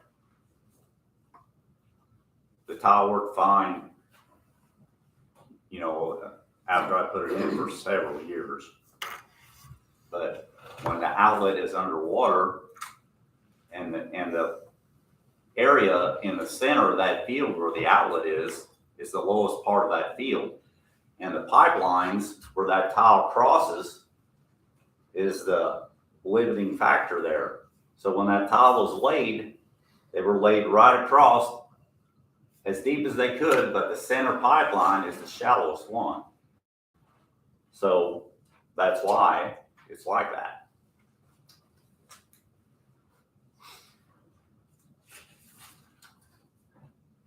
The ditch is flowing along with the side ditch. There was wasn't high water or anything out there when I went. It didn't just rain, and it was flowing.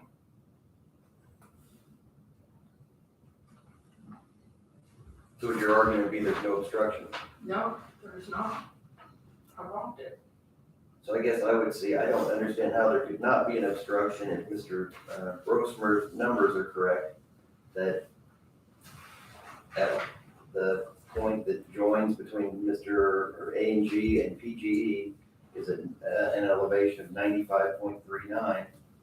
And then right on the other side of the A&G ditch, it's 95.86. If you're starting at a lower point, you can't go uphill. The water can't go uphill. If you have a lot of water, some of the water will go up until it hits that high mark, and then the rest of the water will flow over top of it. That makes sense. Even if we think that it's a small impediment, there isn't, to me, the numbers say there's an obstruction. It does start at 96.52. It goes downhill as we go west to 95.39. Then it flows through the sheeter pipe, which is even lower at 94.53. But then the elevation is higher. So what would tell me, what would happen, in my estimation, what would happen is water would pool at some point when it stops flowing. I think the problem is where you decide to take the measurement. If your basis point for taking the measurement is the tile didn't exist until 2007. Where was the bottom of that ditch before 2007? I'm saying the statute doesn't make, that's not a consideration of the statute. The statute says no matter what happens on the top, the higher elevation, if it's impeding somewhere else, that But is, it's not holding any water back on his land, like it's not flooded. It is the tile that is underwater, not the land. And that's, I don't know how deep that tile is, but that's the only place you're seeing water. I feel like the ditches are working the way they're supposed to, but they're meant to work in surface water. And these tiles, I don't know if they're 3 feet underground, 2 feet underground, whatever it is, but now you're taking your measurement down here instead of here at the surface where it should be. you're saying if that, as was argued, if that drainage tile was whatever it was 8 inches higher, then it should flow fine. Mhm. I guess I see where you're coming from, but I don't know that from my reading of the code, that's relevant to the argument. I think if water is being held back in a capacity, that should be. So what stops me on a perfectly flat piece of ground of digging a tile 2 feet deep, running up to my neighbor's edge and saying, now you gotta dig a ditch the rest of the way? Because my tile's 2 feet lower than your field. I would say that shows intent, whereas this was a working parcel. This was working for over a decade. That, it's not that Mr. Sheeter said, or Mr. Eckerly said, I want to show him, digs it too deep and then asks for something. Mhm. He dug it up at an area that made it work. It flowed, everything worked fine, and then, I don't know if it was, I don't personally think it was an issue with the logging, but could it have been when that new ditch was that has always flowed, according to Mr. Sheeter, that he opened that up. I don't know if that did something to it or what, but it was around that same time frame where the obstruction or the alleged obstruction came out. And I think really, Mr. Schneer, please clarify if I'm wrong here, but we have a petition. The petition is to determine if there's an obstruction, if we agree with that after we had the surveyor go out, and if there is, then there's we can make an appropriate order. Correct. That's I really mean, extent. not to over, but the determination by the drainage board is 27.4-14. If after a hearing held under this chapter, the board finds that the obstruction of a drain or a natural surface water course that is alleged in the petition exists, that's one, and the removal of the obstruction will promote better drainage of the petitioner's land and not cause unreasonable damage to the land of the respondents, the drainage board shall find for the petitioner. And those are the issues that I am in favor of. Do I think that the law is necessarily how I would have it? Not necessarily, but I think the petitioner has met the standard.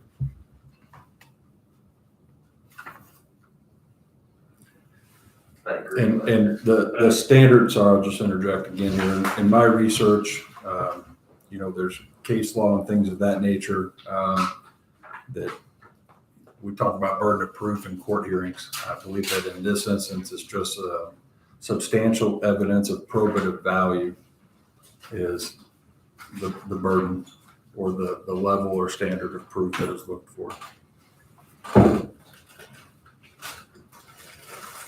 I mean, do we think that anything that happens on what we've been talking about as the north-south portion of side ditch prevents any flow of water? Do we think that the elevation of it being slightly higher than the other property that runs east and west, or even at the Sheeter drain, do we as a board feel that in any way it prevents or significantly impedes the flow of water through that drain? You don't think it does?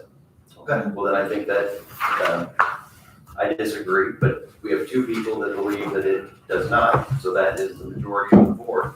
I believe if we have found that there is no obstruction, it would be our duty to deny the petition of the landowner for removal of obstruction from drain. Is that, do both of you agree that that is what we would find as a board? I would agree. Okay, Mr. Schneider, is there anything further we need to consider before making an official ruling? Again, I'll read the second part of that same statute. If after a hearing held under this chapter, the drainage board is unable to make the findings described in subsection A, which is what I just read, the drainage board shall deny the petition. Okay, someone want to make that motion? I move that we deny the petition. Okay, we have a first on the floor. Second. We have a first and a second. Is there any further discussion before we rule? No. Seeing none, all in favor of the petition, say aye. Aye. Or of the motion, I'm sorry, not of the petition, of the motion. So we have two aye. Anyone opposed? Aye. The motion carries and the petition for the landowner for removal of the obstruction is denied. Thank you. Thank you for your time. Thank you. On behalf of ANG LLC, Denise and I would also like to thank everybody for their time today, attendance, all the work everybody put in over and above. Appreciate it. Thank you. Thanks, Tim.